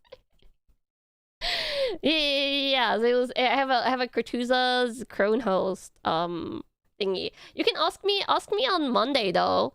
Just ask me on Monday, and I can show you the box again. Yeah. They have cool models. I like the models. When it comes to like things like models, I go purely based on what I like for looks. The setting is not for you, but the minis look great. Yeah.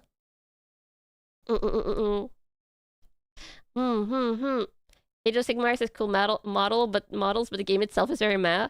For me though, I'm not collecting it to play, obviously, because one, I live out in the middle of nowhere, out in the country. There's like not even like a single like TCG being played, so to find like a Warhammer game, one, I would have to make friends IRL, which I'm not doing that. All my friends are VTubers, and I only talk to them through Discord and stuff. And then two, I feel like it would be really expensive to build up an army. But yeah, so I just got them because I like the look.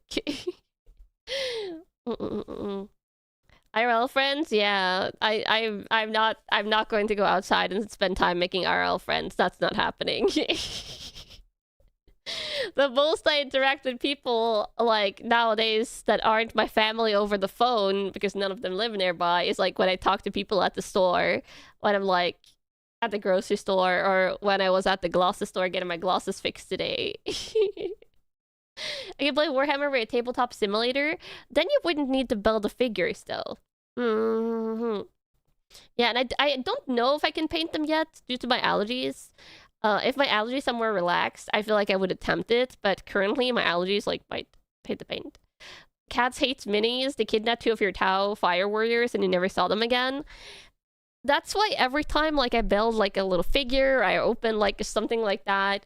Or like with the Gundams that I build, I always put them inside a cabinet that has a glass door, or inside a room that the cats can't get to, which is my storage room. So yeah. The cats are not allowed to access to any figures because they would chew them. Yeah. But come on, we gotta watch second part. This is the Chaos Demons and different factions, Tyranids and Orcs and Necrons. Necrons and Taus, oh god, they're the 2 lost ones. They're the ones I'm the most excited to learn about, because those are the ones I like the best aesthetically. Yeah, let's dive in. Part 2 in a 2-part series on the Warhammer races. If you haven't seen part 1 yet, we do the Imperium of Man. You can check that out in the description, and I would highly recommend you watch that to get context for this episode. If you already have, go ahead and keep on watching. So after an entire episode of nothing but humans, we can now talk about chaos, which involves humans again, but a little bit less. We also got demons and shit. It said it's cool and worth learning about. Yeah. My ass. What? Like hard, Nick. So, as I've mentioned many times before, we've discussed the warp, the immaterium, the hellish landscape, the purgatory dimension realm between the material realm of our existence. Now, in the warp, it's terrifying, horrible. There are demons everywhere. Things are crazy. All your minds and thoughts and emotions get projected there. It is both formless and it keeps empty. on flipping around. It is vast and tiny. It obeys the laws of time and physics while simultaneously honestly does absolutely nothing of the sort. It is a hodgepodge and a culmination of just unknowable, eldritch, horrifying shit. And there are 4 gods that eldritch stuff and permeate in chaos and the warp. These are okay, so 4 gods and then lots of stuff in chaos. Chaos big, chaos much. Also, Unity, thank you for the zipper coins. Is that how cowardly Amazon was with the 40k show? Cavill wanted to stick to lore, but Amazon pushed for Space Marine girls. Space Marine girls? I'm assuming not Sisters of Battle. Oh, that's kind of sad. Chaos is wild? Yeah, okay, 4 gods. Well, I saw a lady when he was showing 4 gods in the last videos, but I'm not seeing a lady now. Yeah. Chaos is probably the 2nd biggest faction in the tabletop. I mean, they do have the Space Marines that defected, right? Oh, that was Slanesh. Oh, Slanesh. I see. Okay, I'll see. 4 gods. The 4 major chaos gods. And if we wish to learn about chaos, we need to learn about these are the gods. Okay, the other ones were the champions. First up, we have Khorne, and he is the easiest. Khorne is your classic Satan. He is all about fire anger, and brimstone, murder, fighting, blood, guts, death. You ever heard the term blood for the blood god, skulls for the skull throne? Oh, okay, That's Khorne. The whole idea is he is the one that the thing comes from? Oh. He is the one with that you guys keep on quoting all the time. Satan. He is all about anger, murder, fighting, blood, guts, death. You ever heard the term blood for the blood god, skulls for the skull throne? This one I've heard a lot. So he is where it comes from. I thought that was the emperor. Kamos, I thought that was for the emperor because you guys keep on quoting for the emperor, and then in the same breath you go blood for the blood god, skulls for the skull throne. Oh my god! I've been betrayed, Kamos, by your quotes. I swore I thought that was the emperor throne. Oh my god. Heresy. I guess we're deep in heresy now. Come on. Because the emperor always gets depicted with like the skull face. I figured that was like the skull throne type thing. Oh god, I've been all over the place. I've misheard. I feel like you might have been doing a little bit of heretics, Kamals. Blood god, skulls for the skull throne. That's Khorne. The whole idea is that he is all about the fury and strength of battle. Okay, war and battle. He doesn't care where blood comes from, so long as blood is flowing. He wants to fight and murder and carnage and slaughter and death. That is Khorne.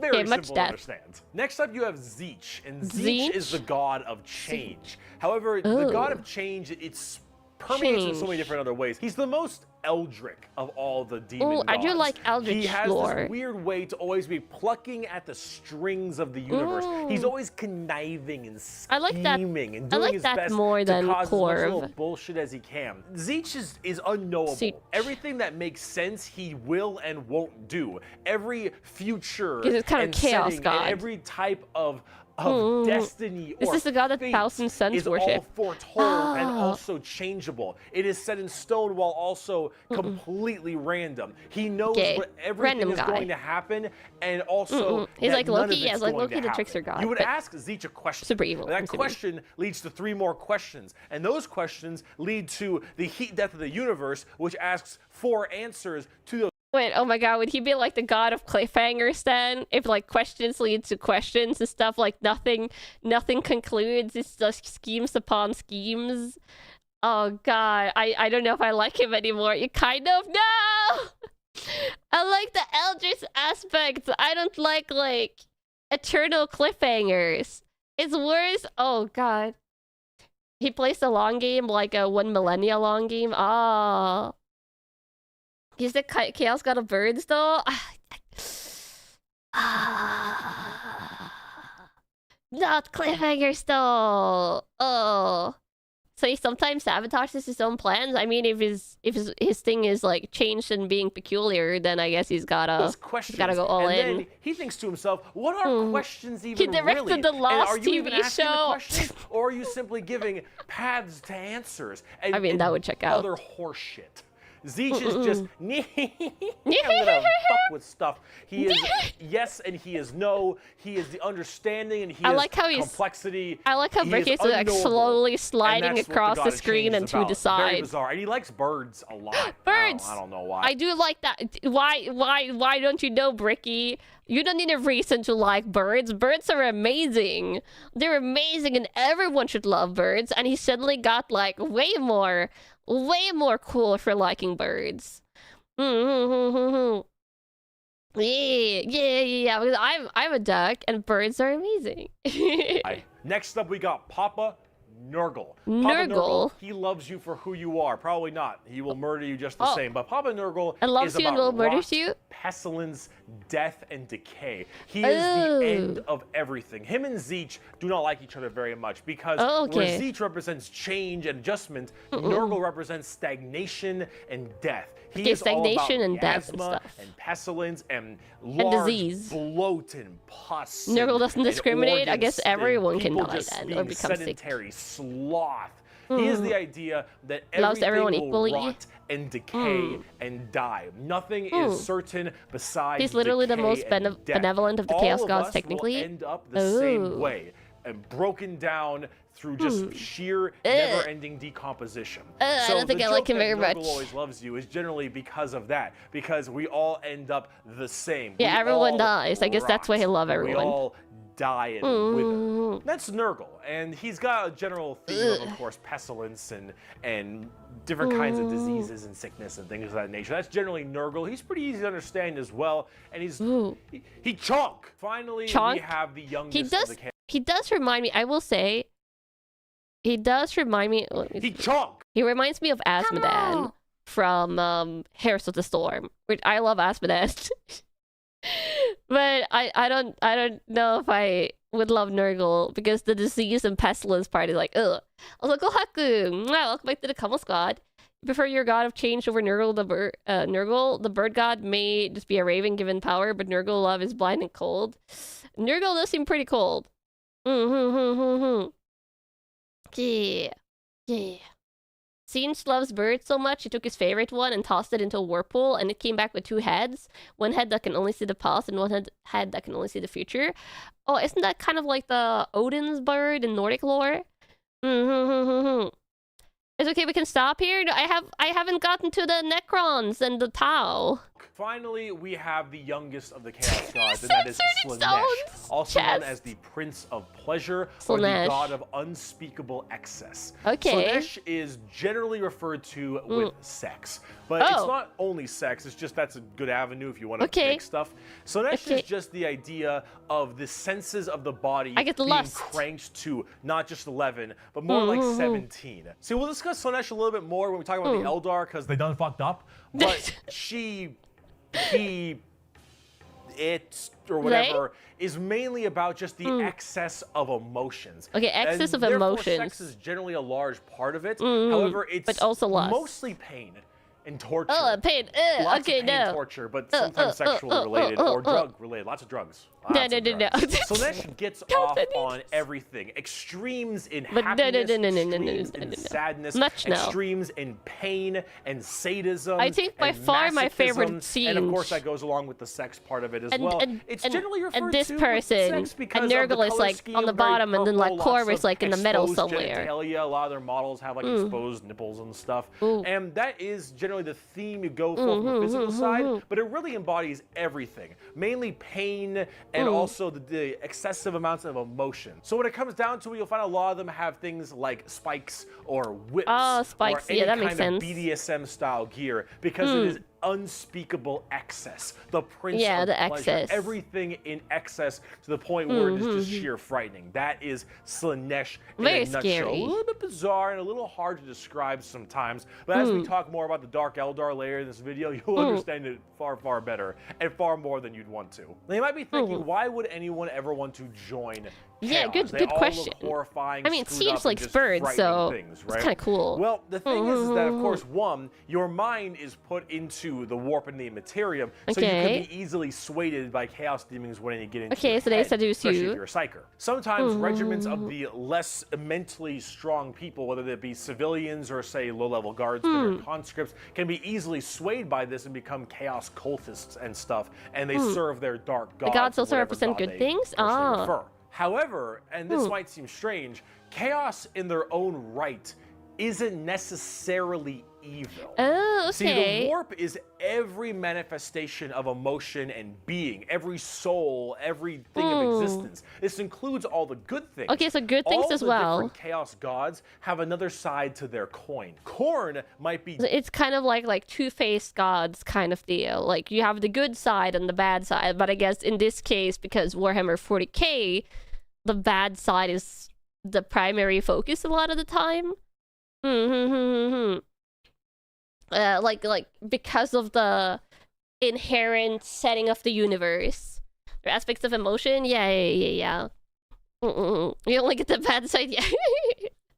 The core. Death, murder, slaughter, but he's also got this weird sense of survival of the fittest, trial by combat, and honor. Korn will never honor lie is to not you. necessarily bad. Korn will never stab you in the Oh, back. okay, never Korn lie. isn't about conniving and scheming. That's Korn pretty is cool. about straight up mono, you versus me, get in the ring, we're gonna murder each other hard right now. Yeah, it's May like, not be a yeah, good thing at the you'll end of the die, day, but you'll know it was is him and that he won't other side of backstab the you. coin. Him and Zeech generally don't get along because Zeech yeah, is it's that the opposite. conniving schemer, but he's also about the idea of hope. Where there is change, there's change for your predicament. There is change for your problem. The hope of the galaxy, the ability to bend the world to your will, the idea that your fate is not set in stone. To be fair, your but life as a reality regular that you citizen control isn't your own great, and chaos destiny could lead to a real control life of whatever you want. improvement. The changer on the short of term, at ways. least. That is Zeech. And True. of course, Zeech and Nurgle hate each other because while Nurgle does represent in the stagnation, pot. death, and decay, he also represents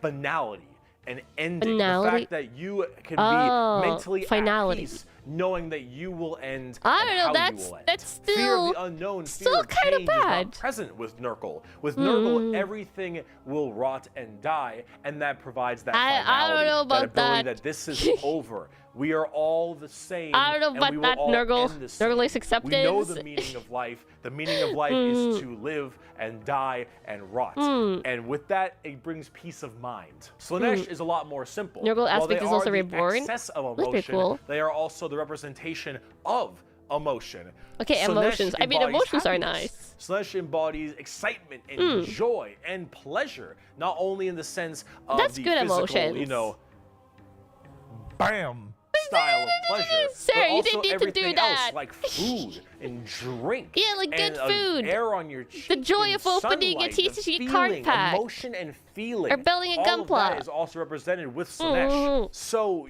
you have to ask, why are they always represented as super evil skulls and spikes on everything? And I can answer this. Warhammer 40k. The Dark Universe. It was completely necessary. No, it wasn't. It wasn't. That was kind of like implied by all the other stuff.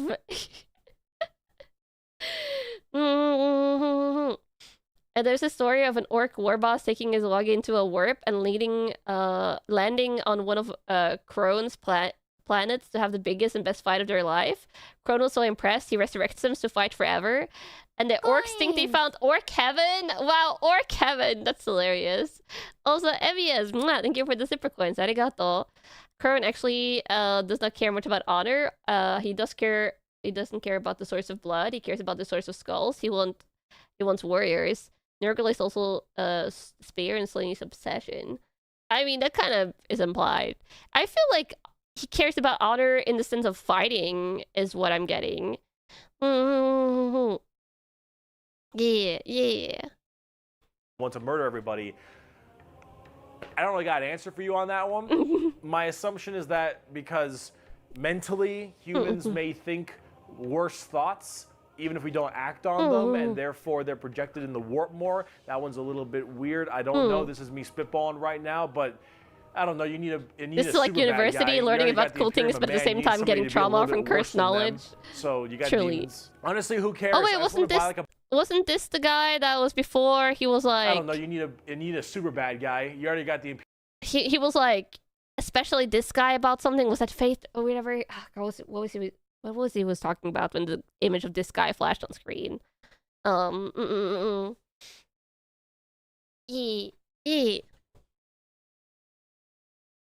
of man needs somebody to be a little bit worse than them.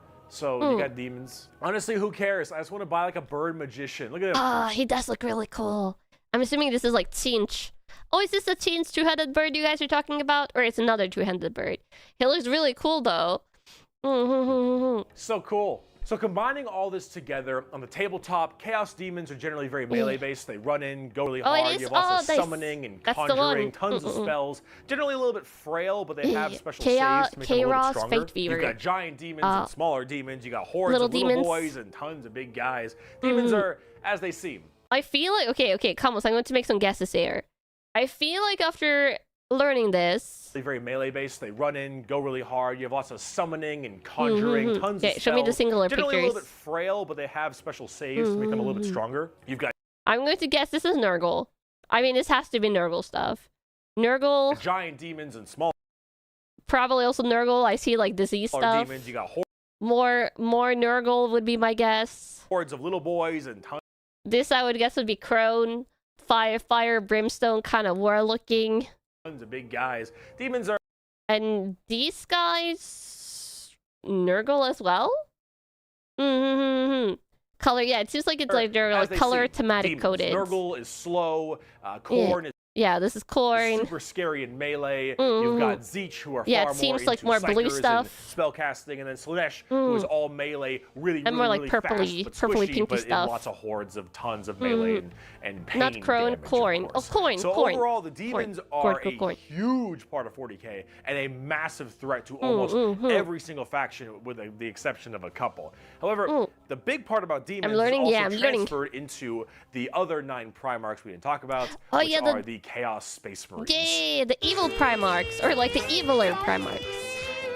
Or the more chaotic Horus Primarchs? and all of his boys, all of them in the Primarchs, they have all also become Chaos Boys, and they all have their own special Chaos Legions, Chaos specializing Legions. in so many different things, just like the Adeptus Astartes, the Angels of Death, the regular Space Marines. Chaos Space Marines aren't a whole lot different than the regular Space Marines. They have the same armor, generally the same training and toughness. They just specialize in different kinds of things. And also a lot of the Primarchs have ascended into greater is it greater demons? Pre-heresy, post-heresy. At this point. Gigantic, horrifying man-demon hybrids. Most of them are under a single god sway, but there's some under Chaos Undivided. Cool. But them and their associated legions they are a part of are all kind of going out they're really there evil, most and of them, causing a large ruckus for everyone else. Considering the raw strength and firepower of a legion of Space Marines, imagine that entire legion just converting to chaos and immediately fighting you. It's generally pretty horrifying. There's a lot of them, so I gotta write them down. I want to hear the breakdown. Emperor's Children with Primarch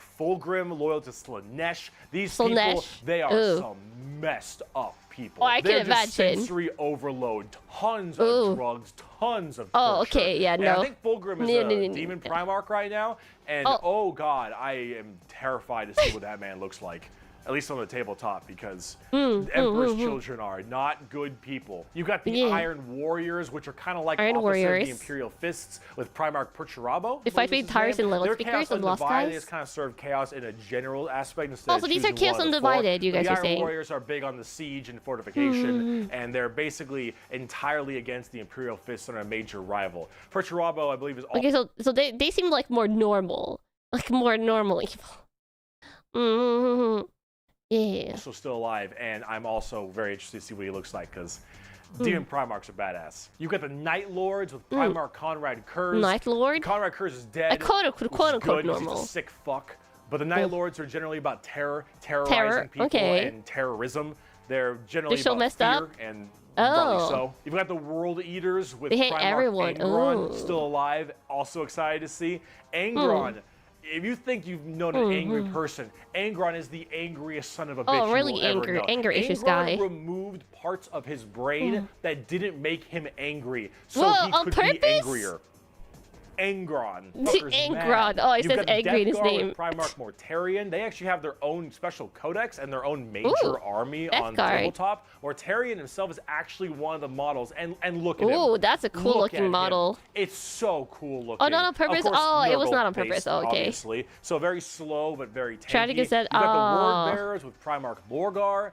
Lorgar is, I believe, still alive. I don't know what's up with him at the current moment, but the Word Bearers are generally the people who caused all the major problems in the beginning. At least I blame them for it. They're little assholes. You got the Black Legion with Primarch Horus. Get fucked, nerd. You've got the Alpha Legion with Primarch... Wait, did I not get an explanation? Wait, Kamos! Kamos, he just skipped over an entire faction! I would like to know what the... Bricky, please! Please! I would like to know! Oh my god, Kamos, what are their thing? Horus is dead? Oh, it's because Horus is the traitor. Oh. Horus is dead. Okay, but what about his faction? Is the faction just gone? We actually don't know if it's dead. His body was taken to the warp, wasn't it? I don't know. He dead? Empire annihilated Horus? Oh. Okay. They're kind of the Ultramarines of Chaos. Oh, okay, so they're rebranded. Horus' soul was liberated. Okay, so he's extra dead. Okay, very dead. Dead. Abaddon leads Horus Legion now. Oh, okay. Okay. Farius Omegon, Chaos. This looks like Marine guys. Like, I think. With scales. And then finally, like you've got the Aqua. Thousand Sons with Primarch Magnus the Nerd. The Thousand Sons also have their own book, just like the Death Guard. Magnus is also a tabletop model. He looks super cool. I was about to say, I think these are my favorite Chaos Marine design. I love this design. This design is really good. I like it better than a lot of the regular, like, non-Chaos Marine designs. I liked it. I play Space Marine 2. I like it more than the regular, like, quote-unquote good guys in Space Marine 2 designs-wise. This is a very cool aesthetic. And also their Siege, they have the bird guys. Yeah, they look cool, awful to paint. Oh yeah, these details probably be hell to paint. Yeah. Their dust inside the armor, honestly, that's better than, I guess, their body rotting away thanks to Nurgle. Book, just like the Death Guard. Magnus is also I love this design as well with the bird wings. He looks super cool, as you can tell. And they're all super heavily Psyker and kind of Egyptian themed. Truly hell to paint, yeah. But overall, with all of these Chaos Space Marine factions, you can play as a lot of it's different worse ones, to be but dust. the main ones that you can really work at are standard Space Marines, Chaos Space Marines, as well as the Death Guard and Thousand Sons, as they are the most fleshed out, especially on the tabletop at least. Thousand Sons is a See, technical this right army. Here, this is a really good way to describe the Chaos Space Marines. What the thick-headed fools with their broken corpse of an emperor fail to understand is that not only can they never defeat us, but they cannot hide or flee or shield themselves from the triumph of chaos. They are finite and we are unbound, undivided. They must not err, or they shall fall to heresy. All who fall join our cause. Every imperial fool who dares to open his eyes is a willing recruit. They strive merely to hold back our fury and might, and it consumes Seems like they have a lot of anger. Thus, you can see chaos is inevitable. We lurk not only beyond their grasp and at their gates, we lurk within the darkness of their souls, on the tip of their tongues, in their tortured dreams. We are them, but freed from the shackles of ignorance. We are them, grown strong, evolved. We are them, but so much more. As hardcore as that quote is, the saddest part is they're mostly right. Chaos is basically unkillable. You could probably get rid of Space Marines, a decent amount, the Chaos Space Marines that is, but every soul that dies goes to the warp. Every Chaos soul will end up back in the warp. It goes in the warp. Depending on how hard you killed them, they will come back at some point. Every demon you banish will return at some point. Chaos is unstoppable. It's just recycling the souls. Is unending. You know, and while being, maybe there is at some point economical some that way to stop them somehow, the resources to do so the environmentally requirements friendly. to do so are so far beyond the reaches of man and the other races at the current moment that really it's just an endless unstoppable reincarnation. force that just keeps on coming, and it's just A barely Primarch being or the slowed. Emperor can destroy Chaos souls. is by far the biggest threat. They are without number. Their legions are everywhere, and yeah. You don't they're want to be pretty scary. recycled? I mean, So, yeah, in this I universe, promise, it's probably not a we're done good with thing. humans now. Let's talk about some Xenos. Necrons has a way to kill chaos. It's bad news for most people. Ooh. So let's talk about the Eldar, Okay, or also known as Eldar. the Eldari, which are a super hyper specialized and Okay, this is the interesting part for me. Usually, if dark elves are involved in like a franchise, I tend to like them. This one goes back to Heroes of Might and Magic, where in 3 and 5, and especially 5, the dark elves, if I had to choose only one faction as my favorite, I really like the dark elves. I have a sense it's not going to be the case here. I don't think it's going to be the case here from what I know so far. Which is kind of funny because as I say, usually I do like dark elves, but I'm gathering they're like Slanesh followers, and I don't think I'm going to like them. They like the Dunmer. Oh yeah, when I play Skyrim, when I play that back in the day, I always play Dunmer in Skyrim. Or no, Dunmer or Altmer. Actually, I play Altmer more than Dunmer because I like their magic perk. But I usually play one of the elves in Skyrim, but usually always Altmer. But I really like the Dunmers as well. But I don't think that's going to be the case here. very technologically advanced. Technically, they're not followers of Slanesh. Elf people. They but were as well adjacent. responsible for the creation of Slanesh. Oh, the we're Norse responsible. Demon god. How'd they do that? Oh. Debauchery on a world-ending scale. See, back in the day, it was just Khorne, okay. Tzeentch, and Nurgle. And the Eldar are very, So there was only very 3. ancient, millions of years. Mm-hmm. These Eldar, however, have a bit of a sensory problem. You know, every kind of pain or feeling that you have is a little bit amplified compared to the normal. However, with Eldar, as their race advanced so excessively, and they became so self-reliant, and everything became so easy, there was no requirement for food production anymore. There was no shortages. Everything was basically done. Everyone was so comfortable. So they were kind of set. And that comfort breeded this weird sedation. And that sedation breeded the requirement for more and more debauchery. Oh no. I don't like where this is going. When everything you have can be so easily acquired, you will end up down this road of pure They got debauchery. real bored. All of the senses the Eldar had that were so powerful, things like feeling, happiness, sadness, and just evil and good, all needed to be satisfied and satiated. And the desire to satiate these senses grew more and more with worse and worse debauchery. It started off with things like sex and drugs becoming so much more rampant because these are the first things you generally turn to when requirements for living that are wasn't so even a easily consequence for them? accessible. It would get to the point that made Sander Cohen in BioShock look sane. I don't know who that is, the but that kind of looks dark. debauchery it led to. It was constantly satisfying and satiating these sexual and sadistic or masochistic fantasies. Okay, that they only went super elevated deep and into elevated, and this was debauchery. species-wide. People started going down darker, more depraved, and more violent paths as time went on. However, some people didn't entirely take to that. Some of the Eldar were looking at this depraved species that they have become. They have less depraved Eldars. No thanks for me, dog. I'm good. And they bailed. These are the Craft World Eldar. Oh, they left interesting. on these giant continent-sized starships. Because it's scratching the surface? They I mean, you gotta be brief in a learning video the like old this. ways of the Eldar and pushing away from this depravity and debauchery and going back to their main roots. And so they would segment themselves on these giant Craft World Eldars are nice. In the outer Maybe these are the Eldars that they I even like. had this thing called the Webway. Remember what we mentioned about warp travel with the Imperium? Well, the Eldar had something way safer called a Webway. The Eldar Webway is actually like a pocket nice in a relative dimension sense. kind of thing. And Okay, in that very pocket relative dimension, sense. there were Nicer. also more horrible, depraved Immediately groups you're and all going clans quotation that would marks spend nice, their which is time in there concerning.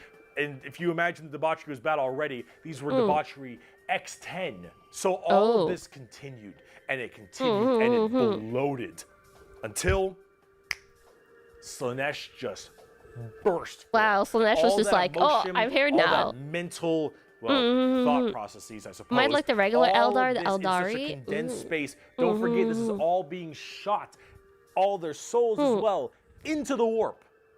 All of this depravity right into the warp. So what happened? Boom. Slaanesh was birthed and killed off 90% of the entire Eldar population. Okay, so they don't like them. Trillions. They don't like Slaanesh. Trillions had their souls I'm assuming. ripped from their bodies and their actual fleshy bodies devoured by Slaanesh demons. The entirety of the Eldar race was eaten alive and their souls consumed to the Prince of Pleasure.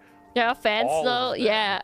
got I mean, they kind of did that to themselves. It was so bad that it literally ripped a warp hole into the fabric of the materium called the Eye of Terror. That's literally this like quasi-horrifying gateway portal from the materium and the immaterium right next to Cadia. Eldar looks down upon humans, seeing them as primitives. So this Slaanesh, also known as She Who Thirsts by the Eldar, slaughtered the entire population except for a couple. The hate of fair Slaanesh is always there. Feel too much of Slaanesh is there. Not affected by this, as they were so far in the reaches of the galaxy. Craftway people. That crazy crack that birth of Slaanesh only affected the ones in the center. So these Craftworld Eldar were able to escape, but Slaanesh got their sights on them. Every time an Eldar will die, their soul doesn't just pass into the warp naturally. It goes straight to Slaanesh, Craftworld or not. They have like those a soul ownership kind of. Imagine that giant birth happening. Slaanesh kind of has like a soul ownership over the entire race, is what I'm hearing. Like even if not all the Eldar was responsible for this happening, Slaanesh was kind of like, ooh, yummy Eldars. This is what I was created from. Must eat. Yeah. It's kind of on like an Eldar binge eating habit that was started from birth. The nom noms. There are exceptions, but most of them, yes. That's not a good spot. Barely get a grasp onto you. Slaanesh was just barely able to hold on. These people are the Dark Eldar. Oh, the also known Drukhari. as the Drukhari. The Eldar population right now is so massively small. It is minuscule compared to any of the other most of the other populations in the universe. The Eldar are consistently having issues trying to get you don't want the nom population noms? up Yeah, those nom because noms as their souls are constantly being hungered by from Slaanesh, they realize their entire species is doomed. And they understand it very well. Since the time of the fall, our race has been haunted by what we, in our reckless pursuit of hedonistic they are admitting they did this to themselves.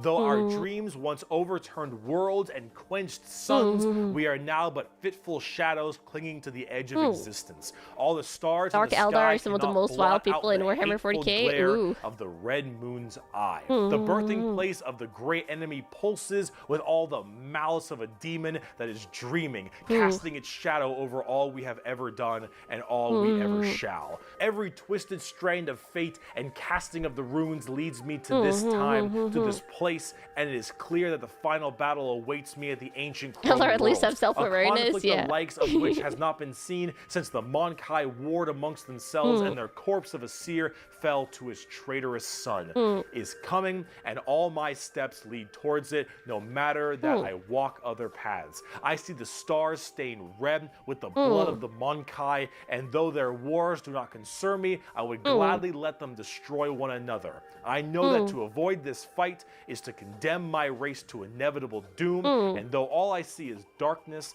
I know that I will not flinch. Oh, they call the from human my Monkai. destiny. Oh. And now let's talk about cute plastic models. Bro, I'm Cute straight up plastic not having a models. good time. The first playable race we have for the Eldar Craft are World. the Craft World Eldar and living in those Craft World starships I mentioned earlier. And each of them have their own kind of Craft World, almost like a Space Marine Legion. Each Craft Eldar World will sacrifice one entire itself human planet its for one own life. special kind of group. And the Eldar themselves are very fast and rely a lot on trickery. They are squishy, a bit weak, but they're very in tune as psychers. Tons of psychers across the entire Eldar did I get the spelling right? And their Monkai? weaponry and abilities are fast and extremely hard hitting, but of course rather fragile.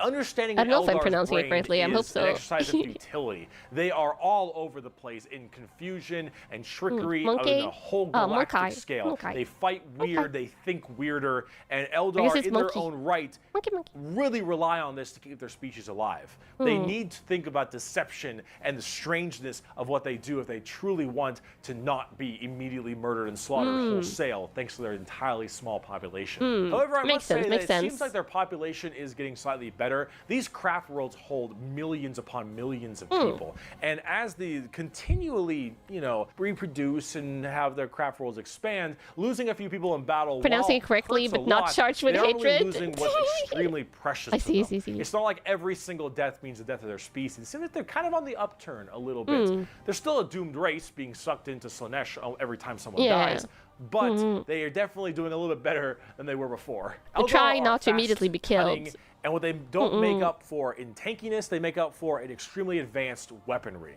They also call humans Monkai, which is something I mentioned earlier. That is a derogatory slur for humans in the Warhammer world. Why is it called Monkai? Well, it's because you can't, in your game, call people monkeys. On the tabletop, exactly what I said. Not very tanky, yellow and generally blue. pretty squishy, hit like trucks, and move at Mach 5. Fast, hit hard, die fast. Exactly how it sounds. They've been good for a very long time, too. We bring only death and leave only carry on. It is a message even a human can understand. Come color a little bit. Eldar. So, Drukhari. Let's talk about the Dark Eldar. Drukhari. Today's episode of How Fucked Up is Fucked Up. Whoa. That's fucked up. So those people I mentioned in the webway, in the super deranged cults and the depraved people. Okay, so of the these are Eldar, crazy in the webway, Eldars. They didn't quite get a hold onto them. So Slanesh like has them, but it has them on like by the pinky finger, and they're slowly. So these being aren't as consumed doomed by Slanesh? But they found out they can stave her off by doing Slanesh things. The Dark Eldar are that doesn't by sound far good. the worst, most horrifying, disgusting, depraved, and brutal race in all of Warhammer 40k. These are entirely a group of people whose full purpose to save their species from extinction, to go into planets, raid them, and take as many slaves as they possibly can to torture them for 1, 5, 10, 20, a million years. Because that torture will keep them from dying. No, my favorite, they look no. very No. BDSM style too. They definitely have a lot more spiky bits and they have a lot more of that kind of leathery black look to them. But let's say you are an upstanding Imperial citizen, living life on a regular planet. You get invaded by the Necrons. Oh, the Necrons will shoot you with a deatomizer, and you will be destroyed in a millisecond. Okay, poof. And that's it. You go poof. That's not too bad. Yeah. You are invaded by Chaos Marines or something. You take a bolter shot to the head or a chain sword across your stomach, and you get cut in half. Painful, but yeah, not the worst. relative. The orcs arrive. They beat you to death. Hurts, but you know, whatever. Tyranids, they eat you alive. Oh, that seems kind of dark, but the hopefully it doesn't Eldar, last too long. The Dark Eldar. This is gonna get a little graphic. I apologize. You pray you die. You don't. You are instead taken as a human slave. Your life will be endless work and agony, 24/7. They will make sure you can't not die, as your pain they will ensure that. satisfies them. They will hook you up to all manner of torture devices. They will inject pain-based like stimuli drugs directly into your nervous system. They will slowly run razor blades across your skin. They will fillet you and pull out your teeth and your fingernails. That's one by one. why, They'll remove your appendages and your skin and wait for it to grow back so they can do it again. Oh, they will God, murder why? and torture and use the R word. It rhymes with grape. Your entire family in front of you and do the exact same thing to them. You yourself.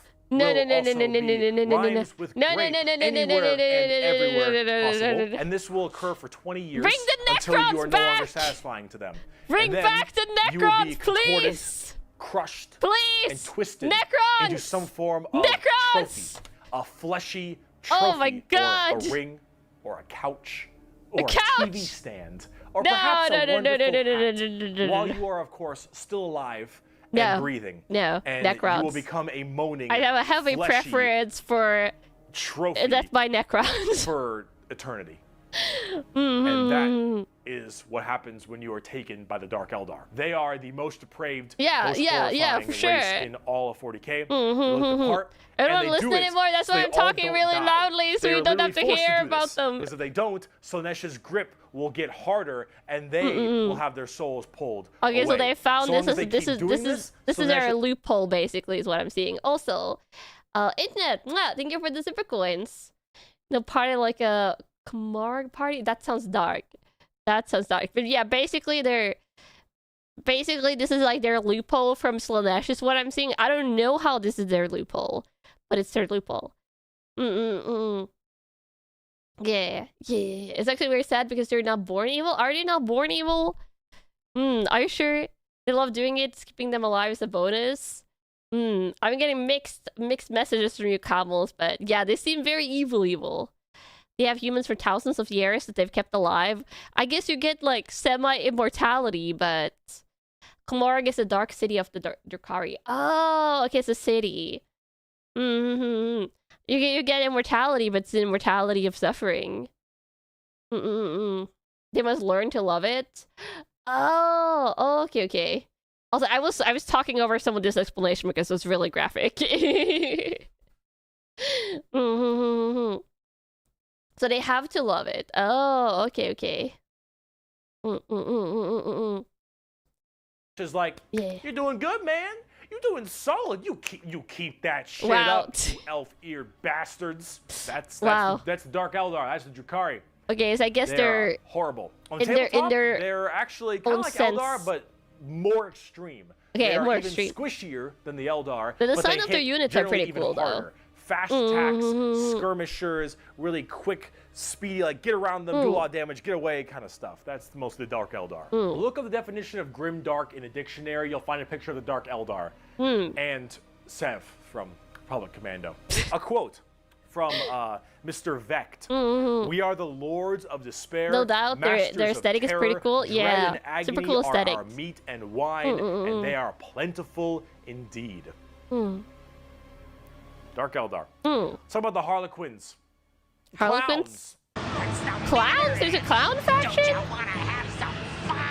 The Harlequins are a bizarre race of Eldar. They're demonic clown performers. They're like a weird mix of Sander Cohen from BioShock and Jin from League of Legends. I know neither of those characters. They're artists of death and perfecters of their craft. They do not belong to Craft Worlds or any of the weird Drukhari people. They guard something called the Black Library, which is this giant tome of never-ending knowledge deep in the heart of the Eldar webway, and also guarded by their god named Kegorok, I believe. Kegorok. Wait. He is the last. Segarath. Okay, sorry. I had to. That is the most similar name to Shegaroth, the Chaos God from Skyrim that I've ever heard. Gegoroth, the Shegaroth is almost completely identical. And he was kind of like a little like clown-like guy. They're professional jokesters, but they could massacre you and your entire neighbor in minutes. So it's like the Joker from Batman turned up to like 1,000, but also elves. There are other gods apart from the 4 Chaos ones? Ah. Yeah, also, Katya, hi, welcome, Raiders. I hope you had a nice stream. I hope you get some rest or some food, depending on what you're doing. And hi, we're watching Warhammer lore right now. I'm finally learning about Warhammer properly, so yeah. And hi, I'm Kanna Yanagi, your occult-loving deck detective from Glitch Stars 4th Generation Arena. And then Internet. Wow, thank you for the super coins. If a writer quickly needs a bad guy, the audience won't mind being slaughtered, they use Drukhari. Oh. If the Joker was a top-level bard and then a Master Tier fighter at the same time. Shegret might have been inspired by 40k. Interesting. God interesting. named Kegorok, I believe is how you pronounce his name. He is the laughing god, but it's the Eldar's laughing god, and these are the Eldar's laughing god. The Harlequin clowns. These are Eldar clowns. Okay. So imagine the things that an Eldar, these depraved individuals, would find funny. And this is the god of that. Oh, okay. It's a horror clown. These are gods of horror for us normal people. For them, they're like, oh, it's so like, funny. They're so all clown god, horribly. but it's like an extreme horror movie. They're very bizarre and difficult to describe. They've escaped the ruinous powers of Slaanesh somehow, but the main thing is guarding that black library, and the Harlequins just... So they're not targeted by Slaanesh in the same way. They're barely any models on the tabletop. They're good in melee. They're demon clowns. I'm not sure. I got a quote. It is too easy for an Eldar to embrace the obscene virtues of chaos. For Slaanesh is nothing more than a manifestation of the Eldar mind in its most wild and unconstrained form. Human morality is meaningless to the Eldar. And to the dark side of the Eldar mind, all life is to be expended at a whim. Cruelty and generosity are but the impulse of a moment. Beauty and sensuality are virtues that can be expressed in bloodshed just as easily as in song. To an unfettered Eldar mind, there is neither sanity nor madness, but merely a wave of perfect existence fulfilled by its own savage momentum. They're savage momentum. Yeah, just a lot of cruelty and death and destruction and stuff. Very strange. The Harlequins, Drukhari, Eldar, they are an anomaly that make humans seem completely easy to understand in comparison. They range from rekindling their civilization to horrifying murder and also clowns. They're all over the place. I like that they literally just have a murder clown faction. Okay, it wasn't that I feel like every Elder factions of the Eldar hasn't been that surprising from like the little trinkets of stuff that I've heard from you guys while playing Space Marine or like doing other Warhammer stuff or like things that I've like stumbled over on the internet. The murder clowns was completely out of left field. And really does remind me, like when I heard like Gagoroth, I'm just like, oh yeah, this is like Shegoroth from Skyrim, just uber evil. Just uber evil. Even the Dark Eldar find the Harlequins creepy. I mean, not surprising.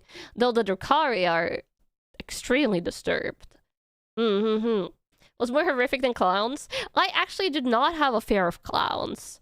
I'm afraid of a lot of things like darkness and heights and bugs and things like that, but I've never had a clown fear, which I'm happy about. Even though I don't know, I think I've seen a circus when I was younger that has clowns, but otherwise I've never seen them like in person. They just sometimes appear in horror stuff. I feel like clowns nowadays appear more often in the horror media than anything else, which is kind of bizarre.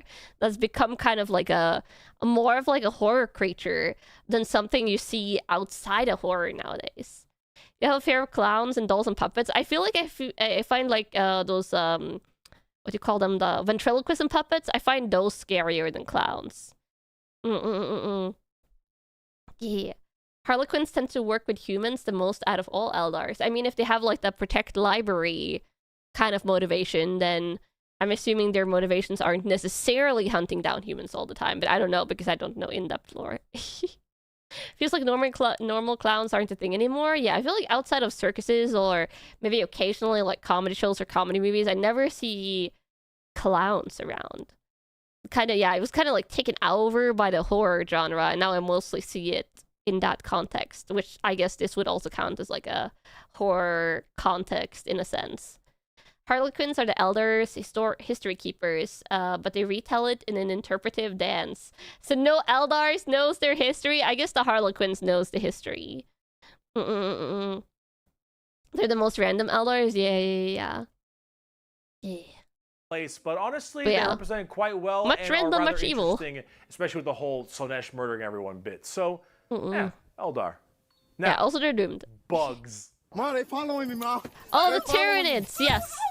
These the bugs. Okay, so these are the guys that, for me, are the most reminiscent of the necromorphs in Dead Space, because the necromorphs want to consume, and just like everything becomes part of the blobs, and that's kind of what I've gathered is their thing. Now, you want to talk something a lot more fun, a little more simple than all this crazy Also, Eldar they're fun to shenanigans? squash Let's in stop Space with Marine 2. Tyranids. They're bugs. Do they look like Zerg? Hell yeah, they look like Zerg. You want to know why they look like Zerg? Because they were actually supposed to be what Zerg were. Oh, they were supposed to be Zerg. Zerg. It was supposed to be a 40k game in the beginning, hence why they look so much like Eldar, Oh wait, StarCraft was supposed to be 40k? Zerg, and the Imperium of Man. Oh, interesting. I didn't know that. Emperor Quacky, I think you were the super coins. Clowns were associated with traveling circuses in the US, who were usually staffed by ex-convicts, often decent people, but sometimes not. Oh, interesting. You didn't know that? Yeah, I didn't know this either. And like kind of space marine-y, those Marines, huh? Oh my god, I've never seen this. Isn't this Raynor? God, I've seen at least there's a guy that looks like this in oh no, not Raynor. This is the other StarCraft guy you can play as in Heroes of the Storm, which is where I know StarCraft from. But this guy, he totally looks like the Space Marines. Tychus, that's it. Tychus. Yes. Tychus looks like an Ultramarine. I've never realized. Oh my god, I'm getting mind blown here. Literally mind blown.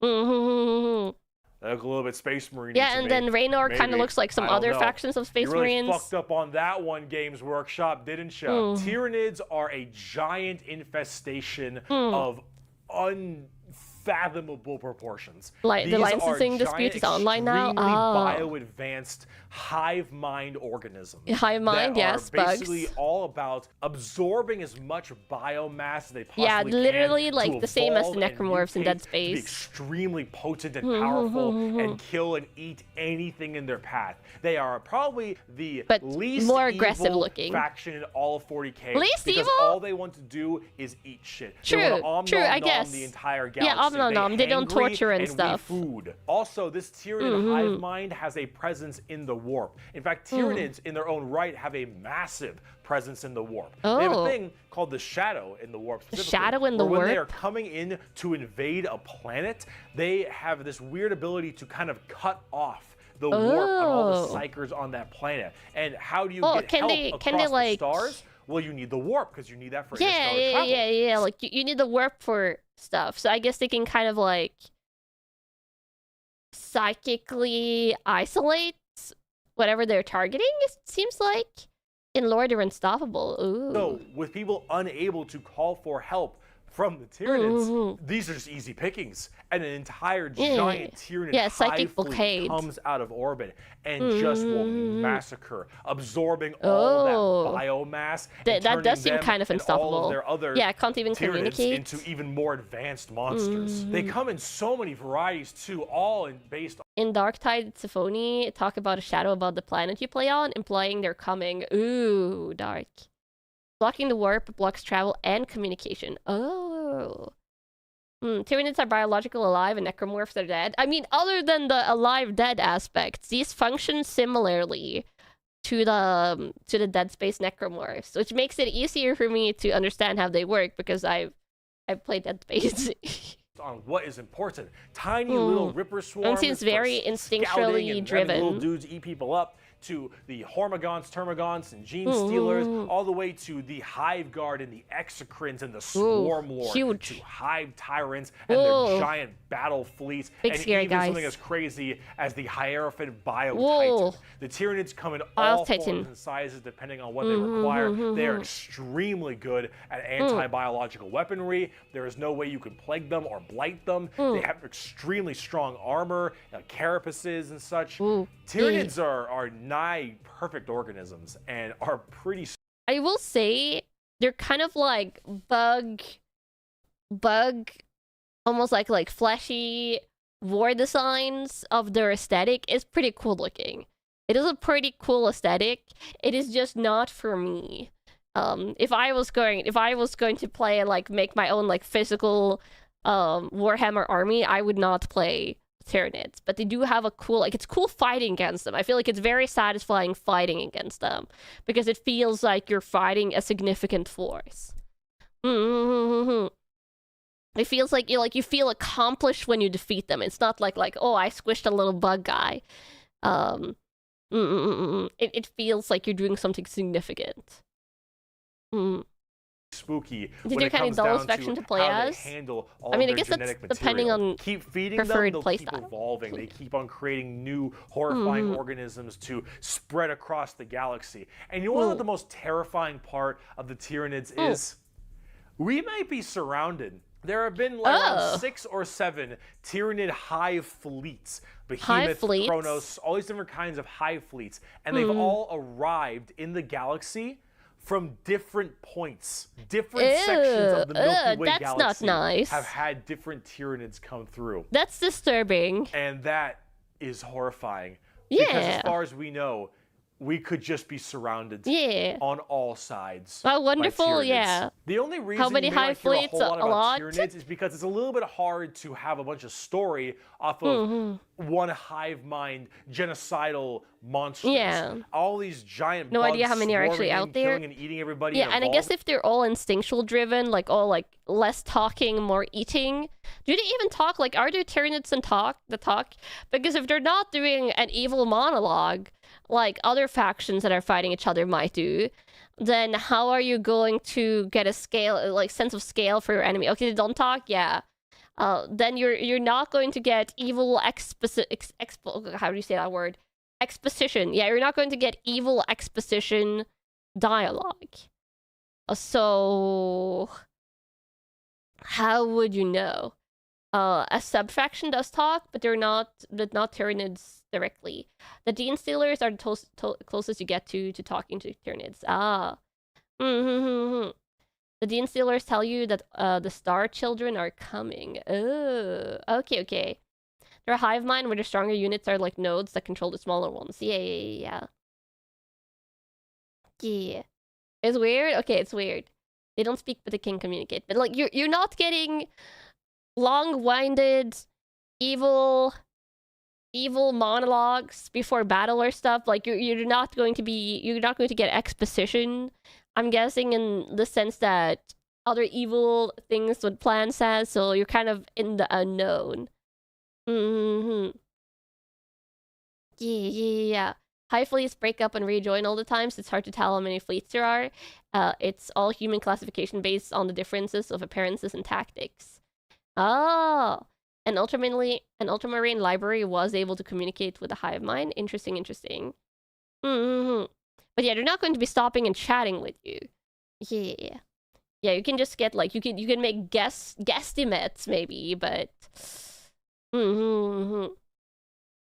I mean, as cool as there are some cool characters, the Swarm Lord, Old One Eye, you can't really have a whole bunch of major character-based stories around them. Yeah. As awesome as they are, they're simple. They want to. Yeah, I'm assuming they don't make for like. Absorb your biomass. They are simple bugs. If you want they something a don't little more make complex, for like the most intriguing Gene storytelling. I can have all the pot I want, I get around faster than walking, and wherever I need a seat, I can just sit on my balls. Gene Stealer cults are a special brand of Tyranid that can slowly infect themselves into different kinds of society. And by infecting them, they can rise up to where they all pray and believe in these regular humans. Stories? Pray and believe into their Tyranid hive mind gods. And these brood lords and I think they're called patriarchs all can turn an entire world like a all based into Gene Stealers. And these are called Gene Stealer cults. An entire hive world of the Imperium can be turned into nothing but servants to the Tyranid masters. Oh, because they kind of take over and screwing with their genetic parasites, kind of. They also have this cool like Mad Max look, which is really neat. They are definitely one of the bigger threats to the kind Imperium. of the thing, but they're closer to chaos. doppelgangers, alien facehuggers, yeah. They're up there though, because you, dingus, stepped on a bug in middle school.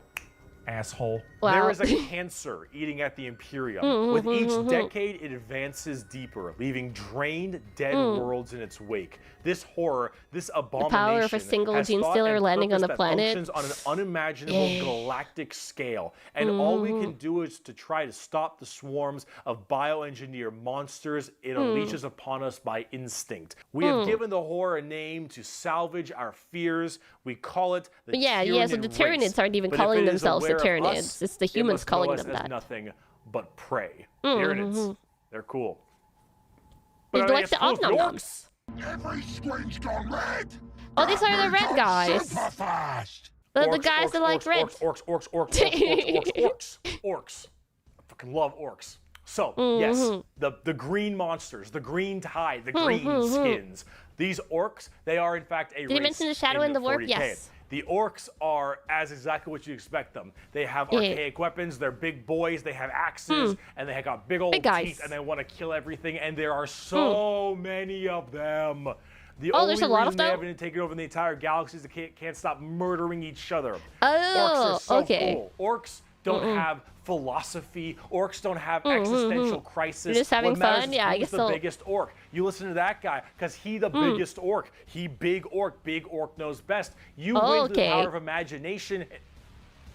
They reproduce through spores? The galaxy, the orc is the hardest to comprehend. They wage war with machines that should not work, care little for strategic gains, and are just as likely to slaughter each other as the so enemy. just the big How does one battle an go enemy that boom? defies all logic? Is that what? As an orc, you're enjoying life.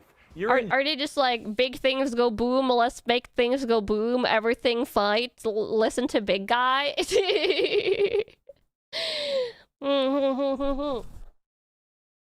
Once an orc is on a planet, that planet is infected forever. Infected forever with orcs?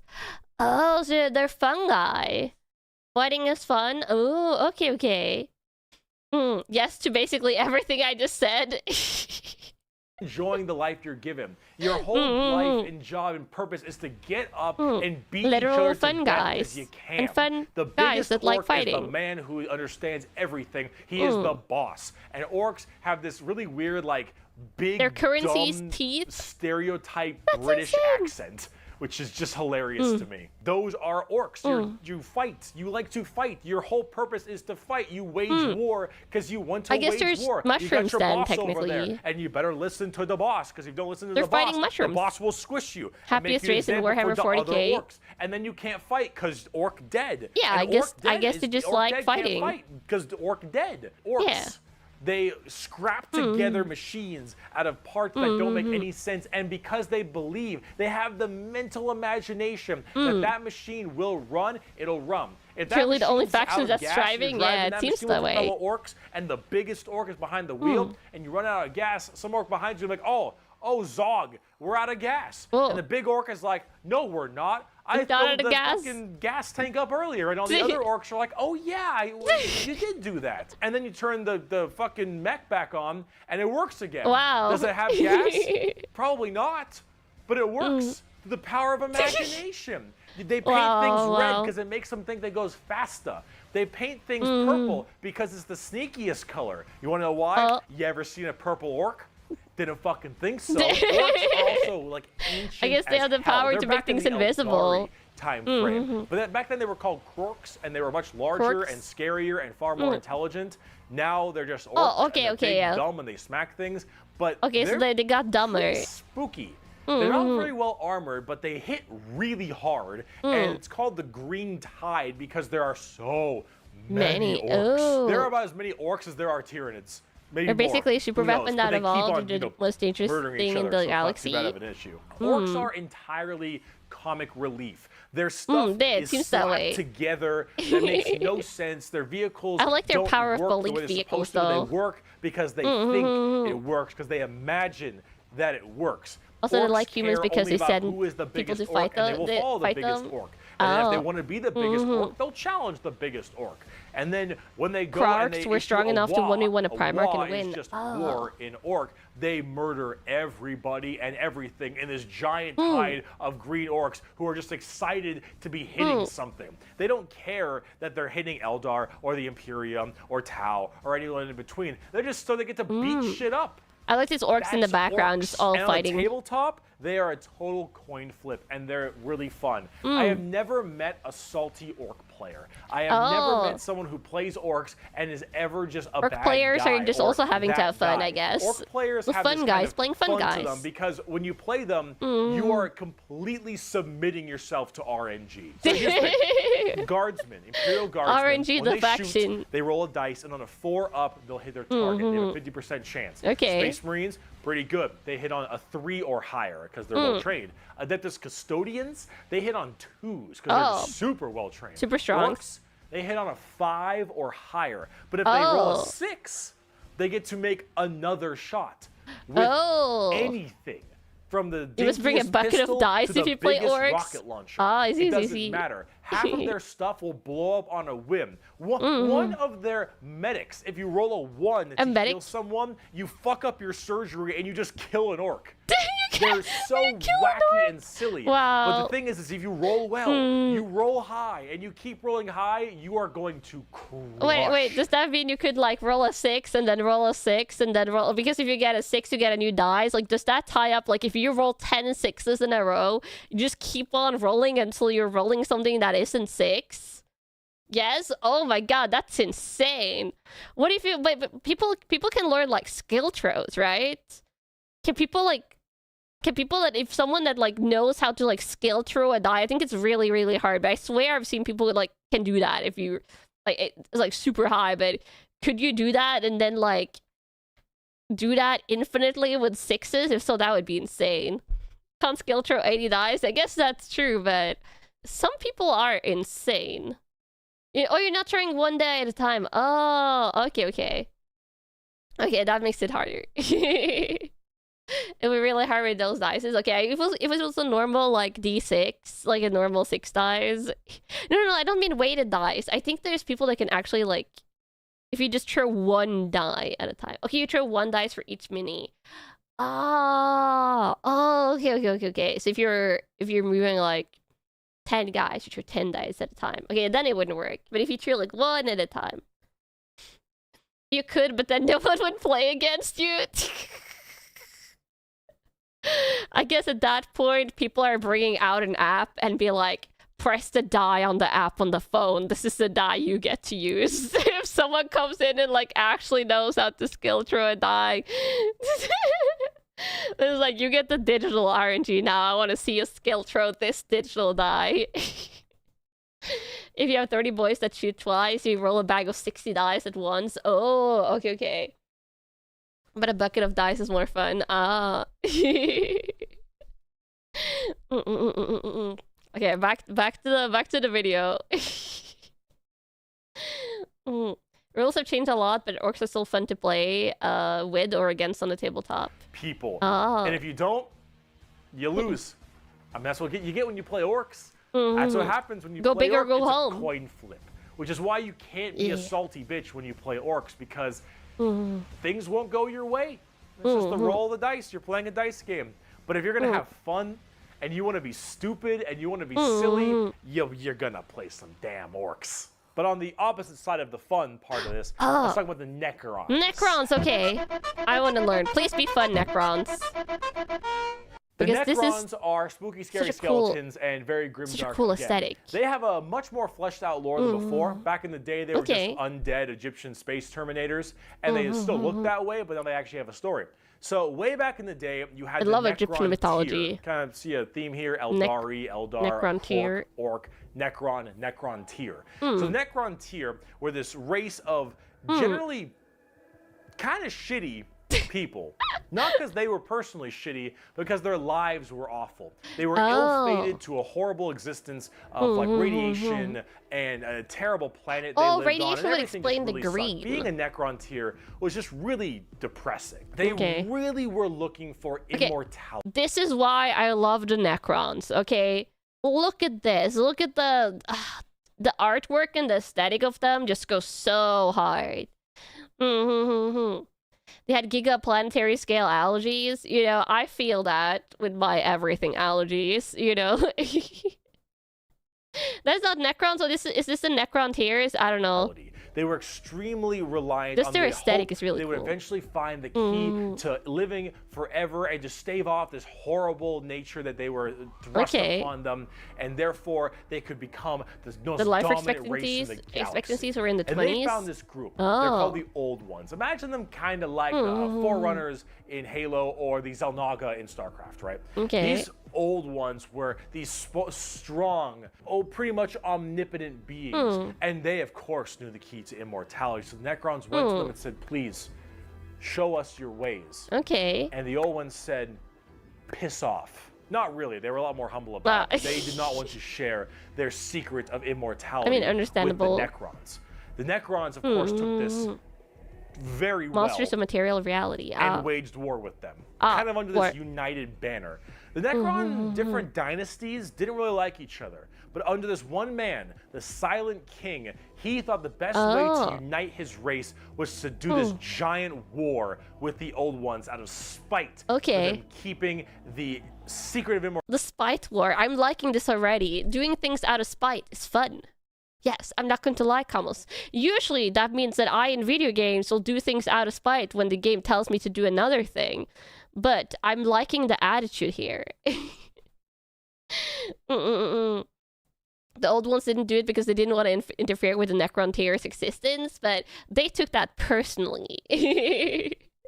Also, hi readers, welcome. I hope you had a nice stream, Mochi. I hope you get some rest or some food depending on what you're doing. And hi, I'm Kanna, also from Glitch Stars like Mochi, and today we're watching some Warhammer lore. Hope you're enjoying Warhammer. I am. I hope you have a super rest of your day, Mochi.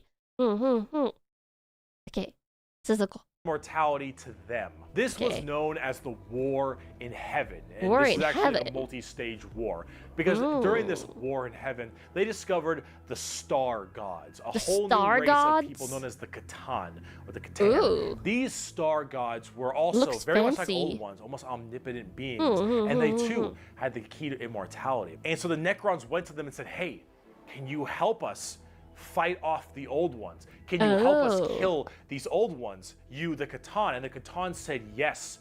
And in fact, the reason the 4K galaxy is smaller than ours is this war.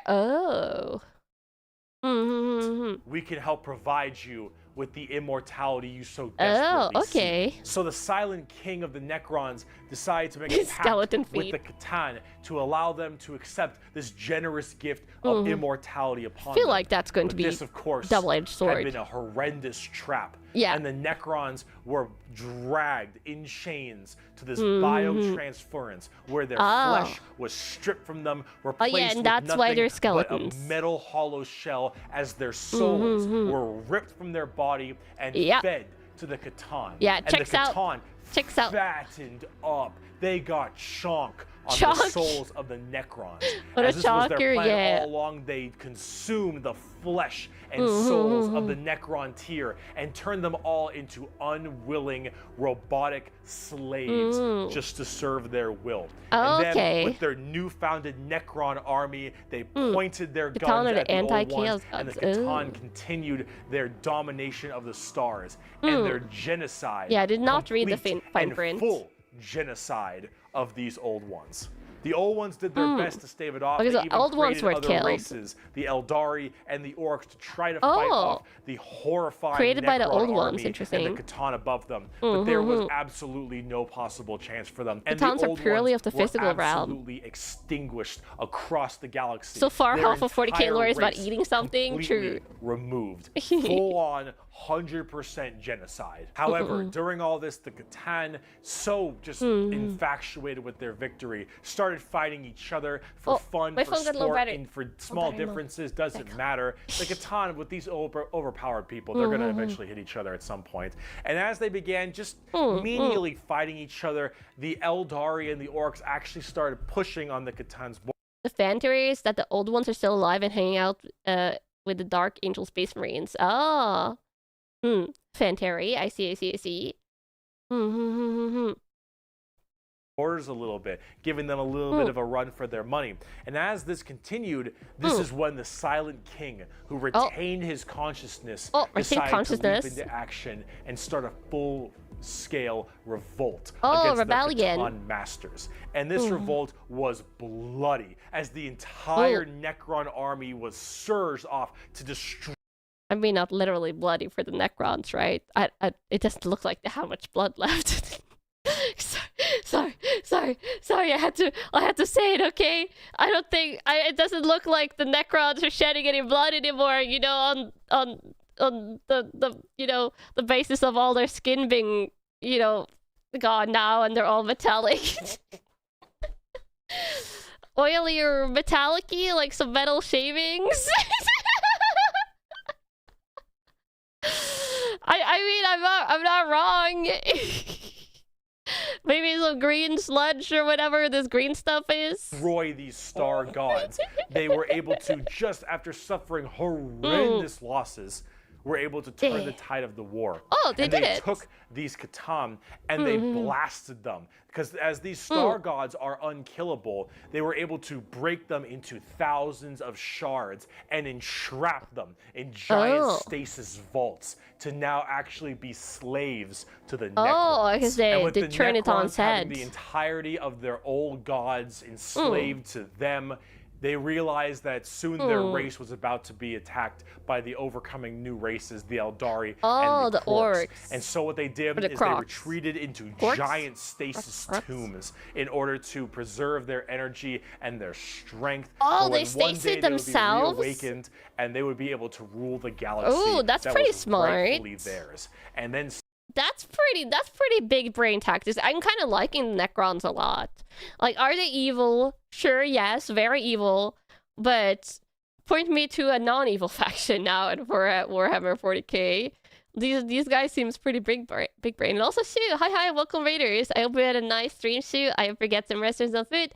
And hi, I'm Kanna, your local tech detective, and today we're learning about Warhammer lore. Basically, in lore, only a tiny part of Necron population is awake. Oh, the Tau. Okay, we're getting to the Tau last. But yeah, there's a super strong Necron called the Trazyn the Infinite. The dude has Pokeballs with warriors for every race, even custodes. He throws them out when people are annoying him while scheming. Interesting. Tau are only good by comparison. Necrons just want their old empire back. That's not evil, it's just their right. I mean, it depends on who you're asking, probably. Mechanicus 2 is coming out soon. They will allow you to play as Necrons. Ooh.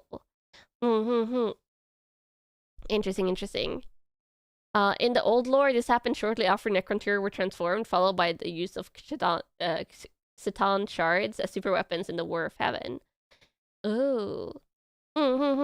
Some dingus Adeptus Mechanicus guy diddled with a green console, and now the Necrons are back, and they see all these primitive races on their lawns, and they think, get the fuck off of it. The Necrons are back, super advanced, and Necron's super angry. The galaxy they so rightfully believe is theirs. Now, on tabletop, they're a lot like that. Tons of undead Egyptian skeleton robots that when they die, they just get right back up because they keep on reanimating. Hard to kill, tons of crazy stuff. You can use the Catan themselves. Whoa, okay, so that is the Catans. The Catan are the guys that are trapped in these, like, contraption thingies. Necrons like to make temporary alliances with Blood Angel Space Marines to kind of like each other. The Blood Angels were one of the non-chaos ones, right? Necrons are all like, get off my lawn, kids. Yeah. Shards of Catans. Oh, okay.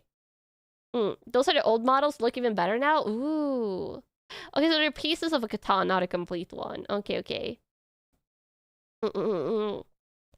Okay, because the Blood Angels are good. Are the not quote unquote good, but like non-chaos.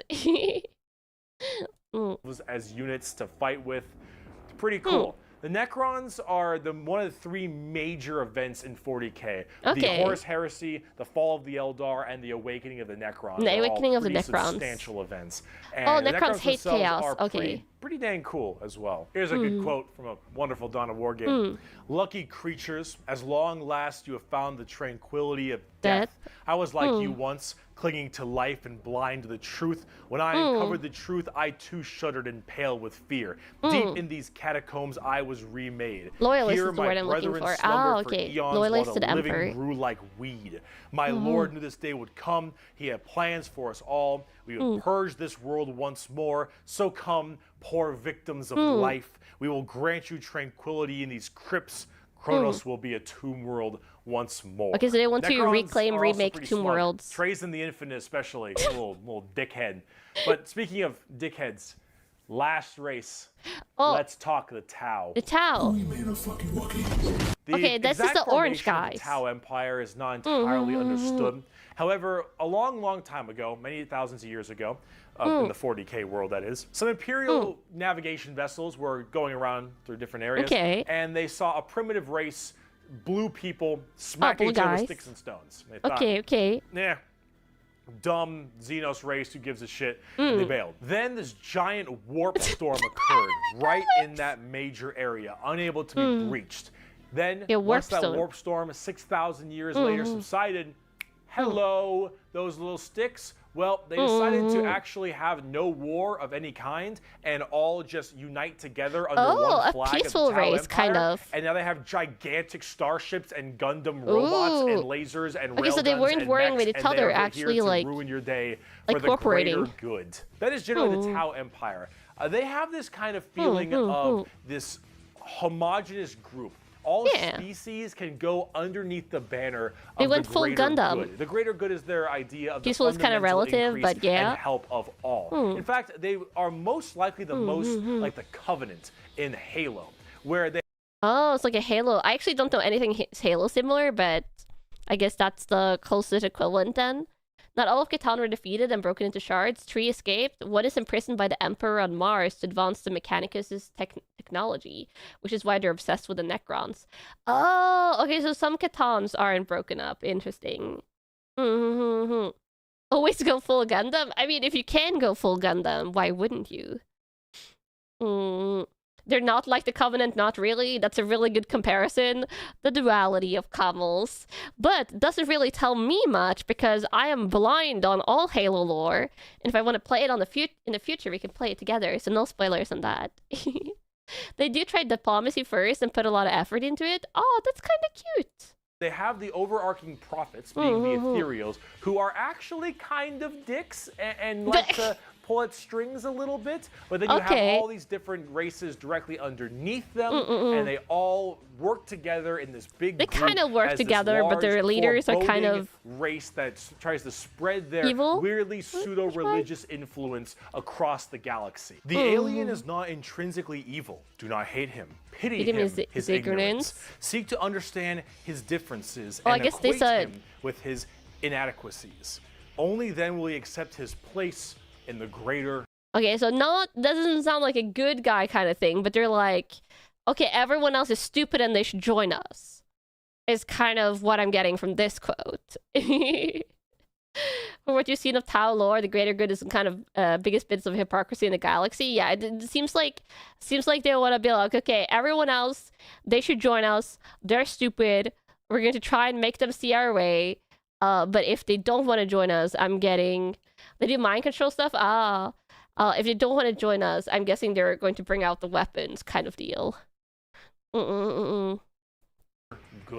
That is generally the Tau. Hence the mechs. And if you're kind of wondering like what their mainly big shtick is, well, they're all about big robots and mechs. They have mechs. Laser rifles and rail guns. They got giant mechs with tons of missile pods and heavy rail rifles and rail guns. But the 40K standard are nicer. And void shields and all this stuff. And that is generally what the Tau's all about. But you're probably thinking, Bricky, this doesn't sound that evil. This doesn't sound very grim, dark Warhammer. Yeah. And you'd be right. The Tau Empire really don't have that much of a horrifying, grim, dark style like everybody else. Tau citizens have actual rights? Wow. Wow, citizen rights. They're probably a lot less evil and a lot even better than they are now. Value a lot of recruit and dwarves. Because they liked having like that good guy faction. But a lot of us who really like the dark, depressing style of Warhammer didn't really like it that much. So, see, the Tau get a lot of hate, and a lot of that hate isn't necessarily unjustified. It's mainly from a tabletop perspective, but as you can see from all the visuals I've shown you recently, they don't really fit mecha in the 40K universe very well. They lack that super dark, dramatic, kind of high gothic level the Imperium has. They don't have the weird kind of like grungy stuff that Chaos or Then we have more like a clean sci-fi style. And the Eldar have their own specific style as well. The Tau really do look like something out of Gundam. And while it isn't necessarily a bad thing, it does definitely not fit too well. There's that. There's also the tabletop problem. Tabletop Tau are horrible at melee combat, but exceptionally good at range combat. So they blast everyone from really, really far away, and they have a million rules to make it so that it's nearly impossible for you to get into melee combat. So it basically just forces you to bottleneck the game into one specific gameplay style, which is gun to gun. And I can see people disliking that from a tabletop because of the Tau, and the Tau are really damn good at shooting. So it's one of those things that make the Tau generally rather hated, and a lot of different reasons for that, both from style and such. But this is actually one of the things I wanted to end this video with, is that the Tau, while they have their issues, you should not be discouraged from playing them. I'll make plenty of Tau weeaboo jokes, of course I will, but it's all generally in good fun. Anyone who legitimately doesn't want you to play a faction is an idiot, and you shouldn't be giving them the time of day. You pick what you think is cool and what you like. In Warhammer, especially now, factions get better and they get worse. They grow and then they fall. You should only be playing what you think is cool. You like the look, you like the models. If you're talking tabletop, that is what you should be going for every time, is what you think is badass. What you like the playstyle and look of. But the universe of Warhammer has so much going for it. Every faction has something interesting. Every character has a story, and there's a million stories to be told. The universe is vast and exciting, and while it is dark, depressing, and horrible, so dark and depressing. And out of everything I've told you, you now have more melee options as Tau. You can take away is the reason why so many of us are so into this series and why we like it so much. Because with so much variety, such an expansive universe, Tau so playstyle has also gotten better since this video got made. You can find yourself having a pretty great time. Thank you so much for watching this video. I hope it has been informative to you. If you'd like to see more of me, I know so much more now. Twitch.tv/Bricky for my streams. You have my merchandise. This is Bricky. I was wearing all of my who you can also find on YouTube, which is where I'm watching right now. I had to wear this so it wasn't black or white for the green screen, which is a little unfortunate, but it's fine. If you'd like to see merch, it is in the description. He's like, also, I would have worn merch, but green screen. For more videos like this, then that would also be wonderful. So Twitch, did you touch the squads? merch, No. Patreon, anything. If you want to support, that would be fantastic. I'd appreciate it. If not, I'm just stoked you got all the way to the end of the video, and that is I would say at the very least. So if you enjoyed watching this with me, go and click on the videos and give it a like. Sticking around this long and stuff. Being with me through this pretty rough time. That's I think all I got. Also, before I go, let me leave you with my favorite Warhammer quote. He who scoffs at the power of the lasgun never ran through a field of 1,000 of them. Oh yes, because he likes the little guy armies. I will say, in the last video where he said he wasn't going to show legs, I talked about the fact that he had the camera angled so you saw his legs. In part 2 he fixed that. He's not showing legs anymore. As you can see, now it's a proper like waist off, like I don't know, hip up cut off. So he's not showing legs. First video he was totally showing legs though. We're going all in on the technicalities here. I gotta say, after watching, why must I complain about that? Then this is important. As a detective, I pay attention to the details. This is also kind of why I say I like the Necrons even more now, because they're doing things out of spite. If someone says they're not going to do anything, that immediately draws your attention to the fact, are they doing the thing? This technically is showing a tiny bit of leg hair. I would like to point that out. We see the pants. But no, that doesn't matter too much. It's just like, attention to detail matters.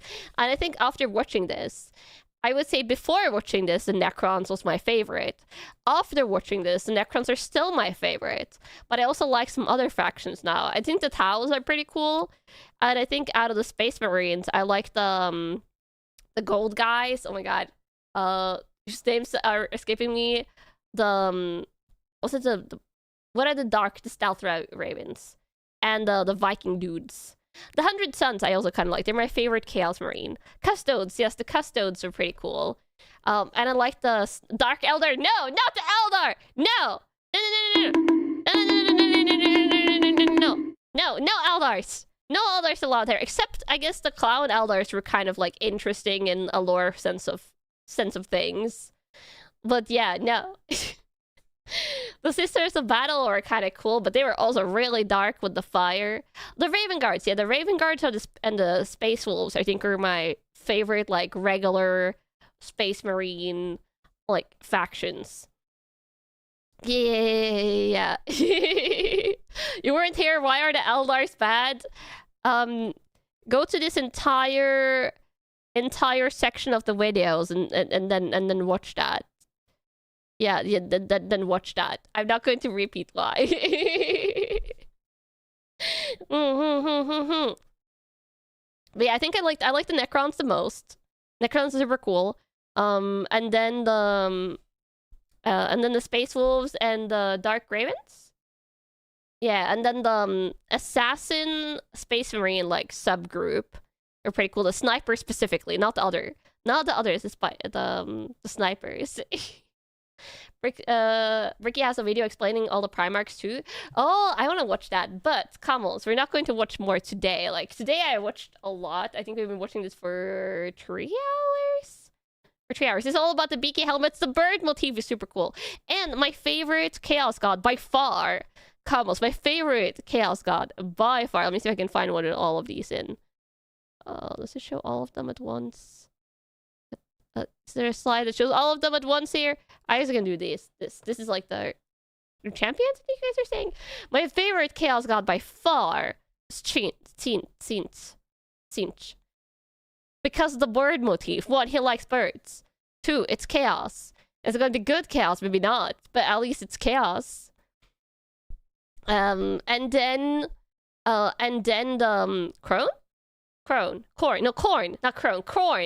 Corn, second favorite.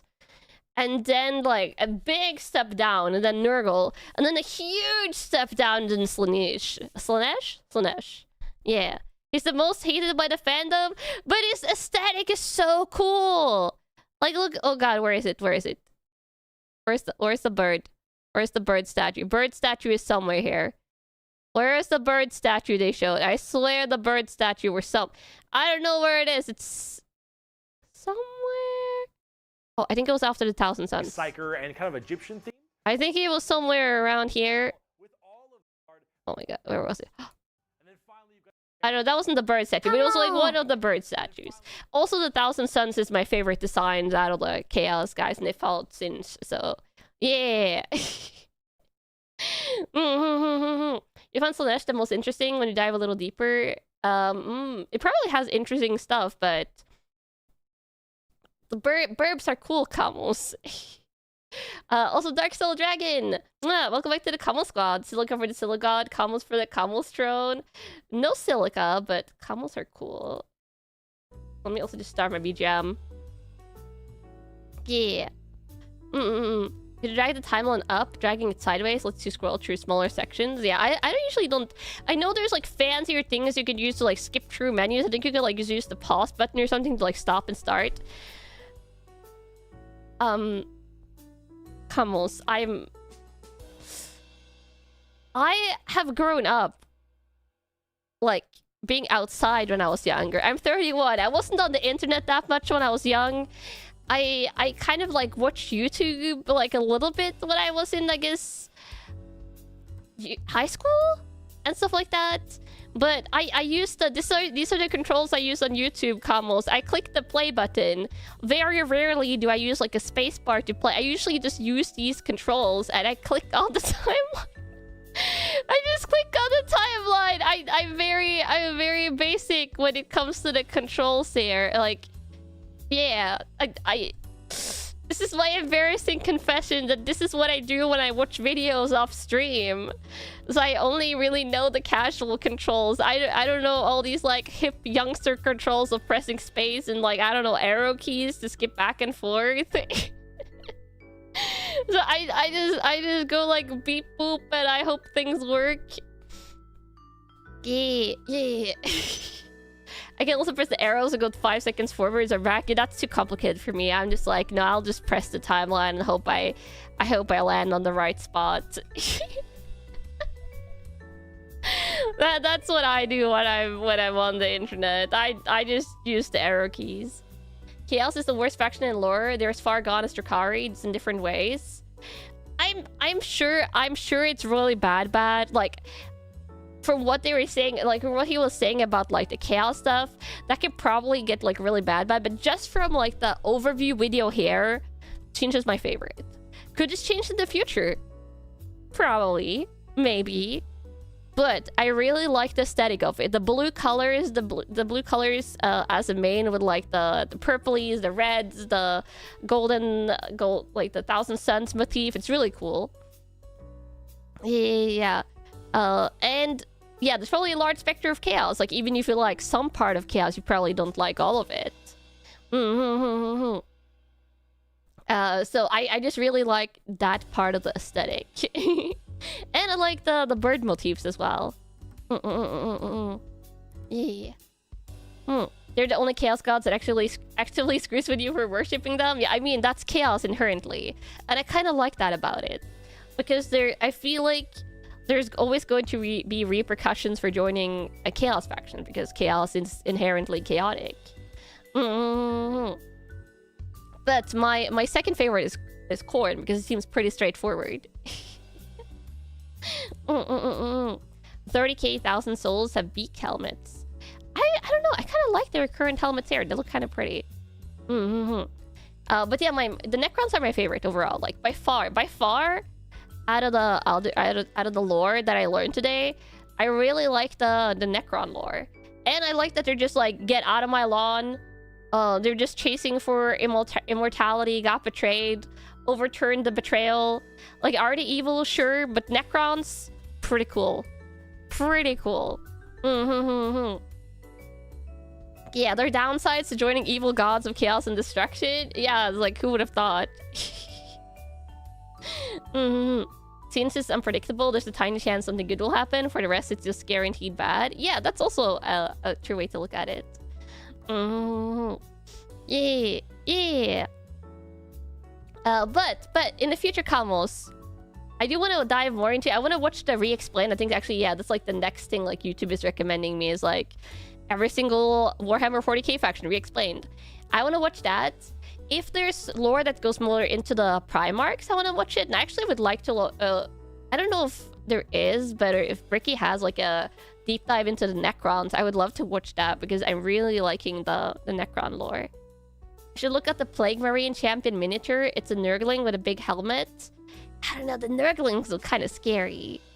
But it will probably be a little while until I watch the next one. Because I like spacing out my content.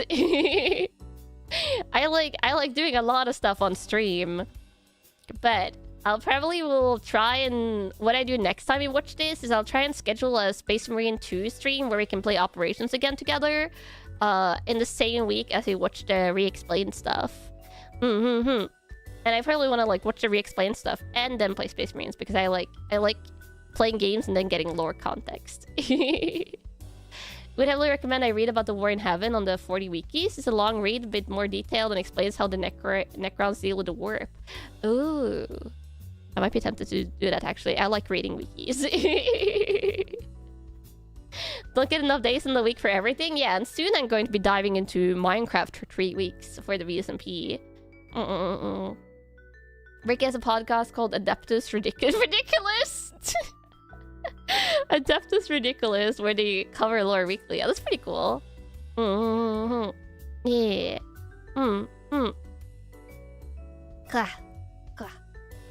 Dun, dun, dun, dun, dun. But let me get down the video. Let me move over to my main screen.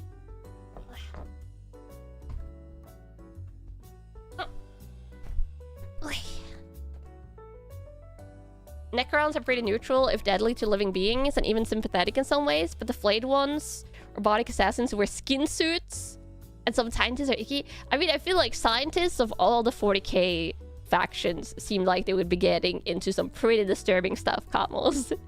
Is there any of the, like, scientists or something like sub-factions in any of the 40k factions that don't get up to disturbing things? Because I feel like they would all in this universe go pretty disturbing. Yeah. Yeah. No, if you doubt it, yeah, exactly.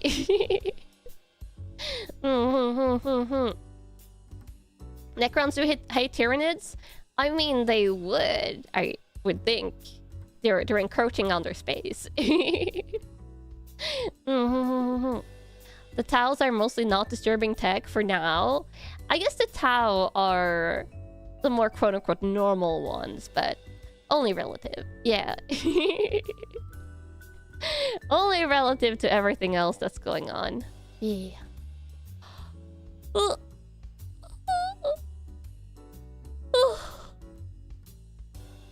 Oh, their baby sister race.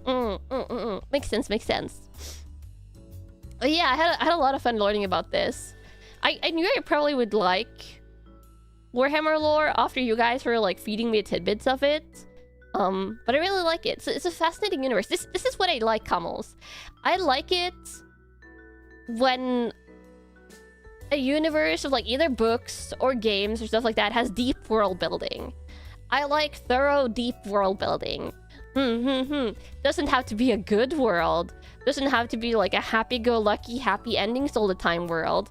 I just want the world building to be cool and deep. I like deep, expensive lore. I hate it when books like kind of like dangle a carrot of like, oh, this is like this cool stuff going on, and then they never explained it and never flush it out. That is super frustrating. So I like that there's a lot of lore to be learned about almost everything.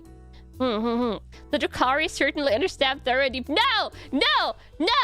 Oh my god! No, not the Drukhari! They're cursed Kamals! The Drukhari can keep their lore to themselves. I want to learn about Necron lore, and maybe Tau lore, and some of the Imperium lore, but not the Drukhari.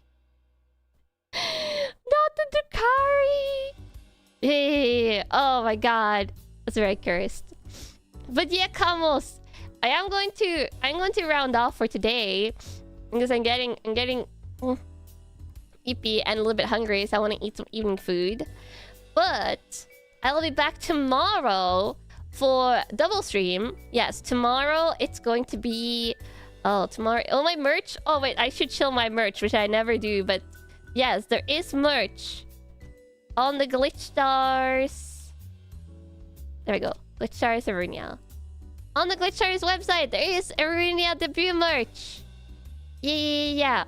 That will be available for a while going forward. I don't think we have a specific like closing date for the merch, but when that gets decided, I'll let you know. Double stream for the next 3 days? Yeah. I can make you happy by telling you that next week is not going to be a lot of double streams. Next week it's going to be basically only single streams because I need a week like that. But I was saying getting EP, you're still going to get a Twitter post in 6 hours saying I forgot to sleep. Hopefully I'll go to bed before 4 AM today. But yeah, I do tend to get like a second win after stream a little bit where I get like really work happy with like behind the scenes work. Or I might read a book or something. Gotta keep gaslighting Kanna into liking Drukhari? No, I know what they're like. I'm not going to like them. Yeah, Craft World Eldar seemed pretty decent. But also, Marcin, thank you for the super coins. Arigato.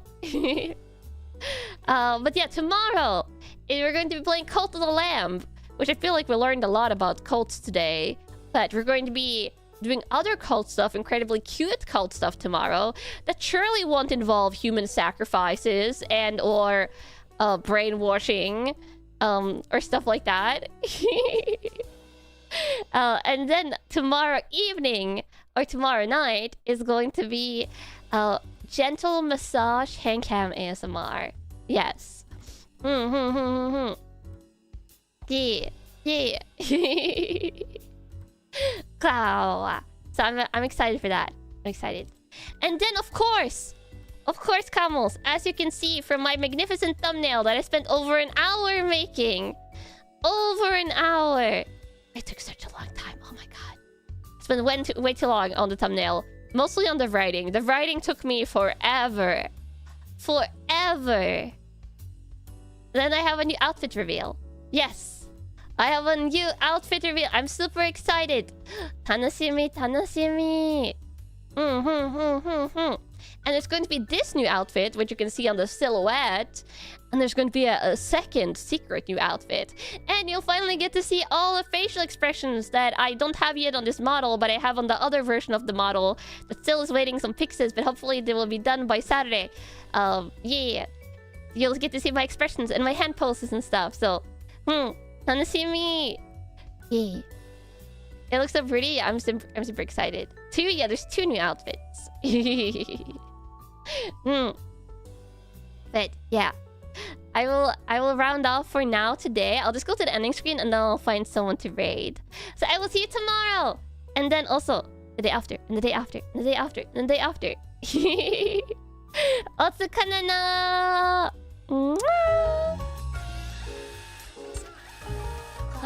Let me find someone to raid so I don't forget. Dun dun dun dun dun dun dun dun dun dun dun dun bum bum bum bum. Who is streaming right now? Bum bum bum bum bum bum bum bum bum bum. Oh, none of my gen mates are streaming. It's looking like. Let me raid. Oh, I've been seeing a lot of tech stuff today, so let's raid Mono. And it seems like she started streaming half an hour ago, so she'll probably be going. She's doing open source tech. I don't know what that means, but it means something. Let me see if she has a Twitch. Mono Monet Twitch. She does have a Twitch. She's not co-streaming, but I'm raiding her on Twitch anyway, because this is a new thing I'm doing. I should raid the adorable detective. I can't raid myself! That's not how it works! But yeah. Otsukanana Kamos! Yes, there will be future 40k stuff. Next time we'll be doing it, we'll probably be watching the re-explained videos and also playing Space Marine 2, so I'm looking forward to it. But yeah, I love you, Kamo! See you tomorrow! Mwah! I'll always be here.